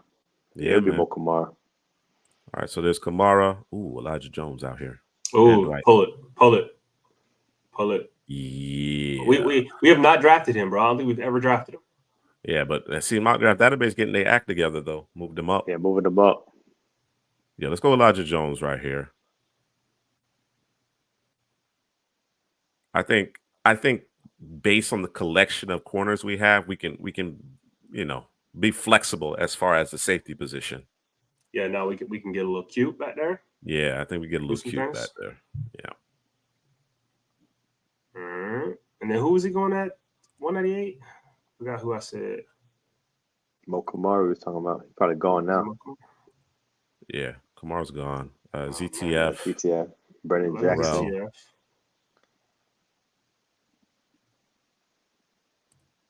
There's Christian Boyd. No, it was somebody else, bro. Go to forgot. Even Malik Mustafa. Mustafa. You're talking about Mustafa. But we got the corner though, so that kind of puts that. Yeah, I don't think it's with Poyer in the mix too. I don't think it's as dire a need. It's not as dire a need. I think our secondary shored up. Yeah. Go. I guess we go by the edge. Boy Ramsey. Ramsey plays the star position. You know what I'm saying? Move him around. Yeah. I'm good with ZTF. ZTF right here. Yeah. All right. You want to prioritize ZTF over Christian Boyd? Yeah. What we got? I think because of what we did in the draft already. What we've already done on the down line. Yeah. All right. That fireball off the edge. Let's get it. And then we're going to draft the fastest one more player pick available, remains. Bro. Fastest player available, bro. Let's do it. Ready? Our first 5 selections came way of trade. It's crazy. You got to do what you got to do sometimes, man. Work draft board. Trade it down, trade it up. There go your Whittingham right there. Whittington. Throw him in there. Big slot.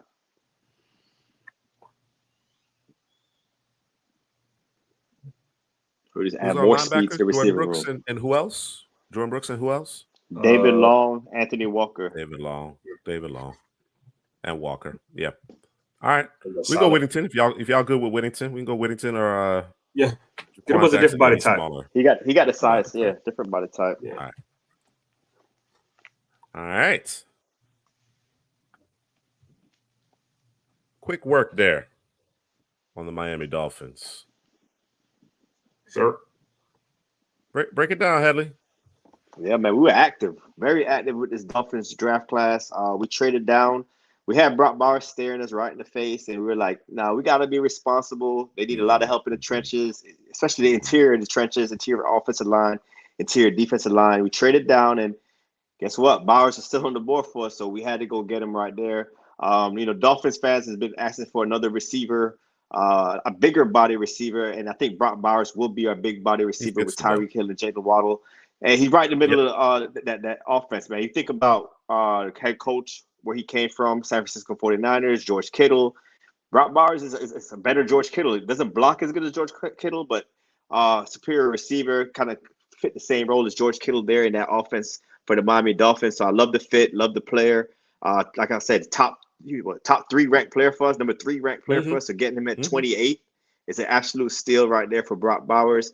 Then we traded up. So we traded back, and then we got a 2nd-round pick, then traded it up because Jackson Powers Johnson, he was sliding down the board. So we got 2 guys sliding down the board with our first 2 pick. Excellent value.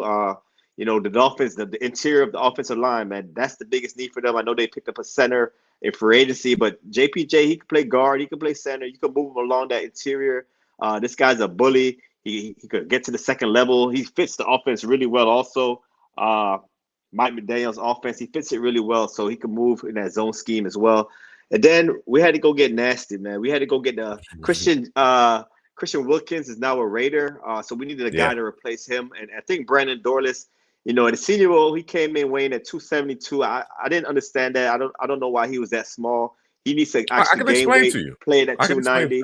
I can explain to you why. Yeah. So I had the conversation with him.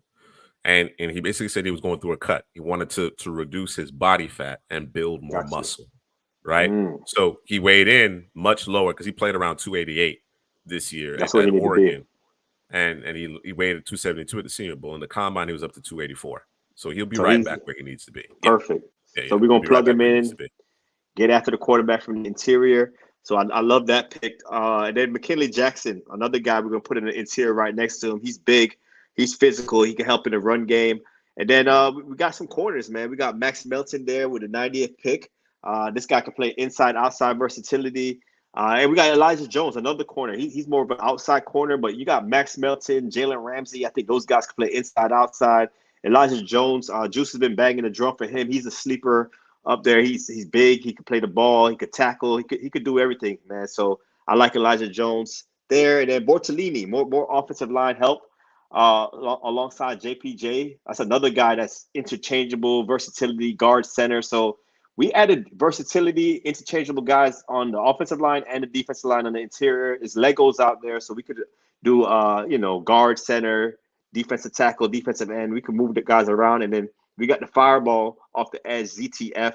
This is one of Drew's guys, man. This guy movement ability, like you see it on tape, man. He's like a basketball player. He's crossing over guys at the edge position. You can't really get a hand on him. He dealt with some injuries, right, Drew? That's why he's falling on the board. Yeah, he dealt with some injuries, so I think that's a great value, a steal right there. And then the last pick, we went and got Jordan Whittingham, big body slot receiver. We got the two smaller guys on the outside.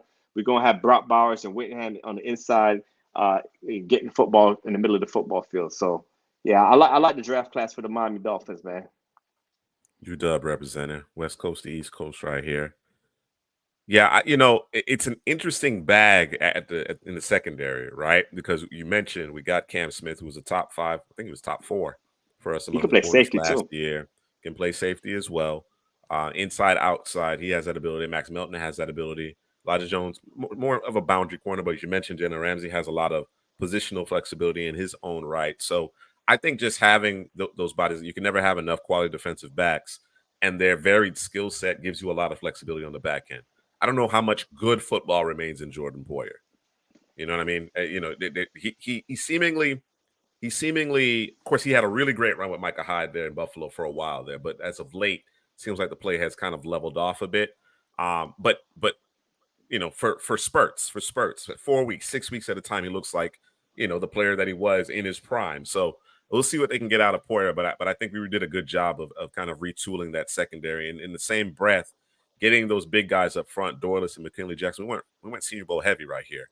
Powers Johnson, Doyless, Melton Jackson, Bortolini, Elijah Jones. We got to see all of those guys alive and direct in Mobile, and they all are impressive players in their own right. So I think we came into this draft understanding that there was a lot of work to do on either side of the line of scrimmage. We didn't have a lot of draft selections. We actually didn't have a 3rd or 4th round pick.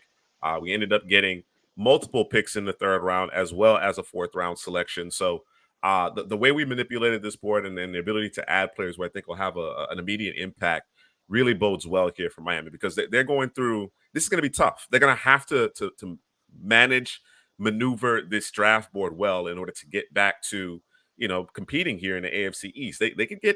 They can lose ground quickly, right? Because of course, we're expecting Tua to get the big money, right? That's going to create certain challenges. You have a number of injuries. You have a number of free agents who are no longer their mainstays on your roster, who are no longer there. So this is going to be a critical offseason for this Dolphins team to see whether or not they can kind of stop the bleeding, or whether or not they're going to take a substantial step back. And based on what we did here, I think they can certainly stop the bleeding. Drew, who's your favorite pick in this draft? If we take Bowers, Powers Johnson, Doyless, and Melton out of the equation, our first 3 rounds here, who's your favorite pick in this draft class? Bro, just take everybody out, bro. Just you know what I'm saying? Yeah. Why not? Gotta go day 3. Gotta make it day difficult. 3. Gotta go day 3. I'm gonna go ZTF, man. A guy who's not getting a whole lot of love, and I don't think a lot of people know about him. I think it was 2 years. I think he's been in college for a minute. Yeah, 2 or 3 years ago. It was 2 years ago. 2 years ago, where he had like 7 sacks in like 2.5 games. It was something crazy, man. And then he got injured and I think it was his Achilles, and I think he came back towards the end of that season.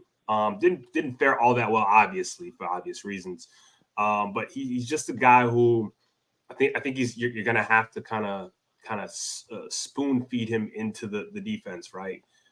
Because again, he's a guy who's always injured, right? So, but he has some ability in terms of coming off of that edge with his high motor, super aggressive, good hands.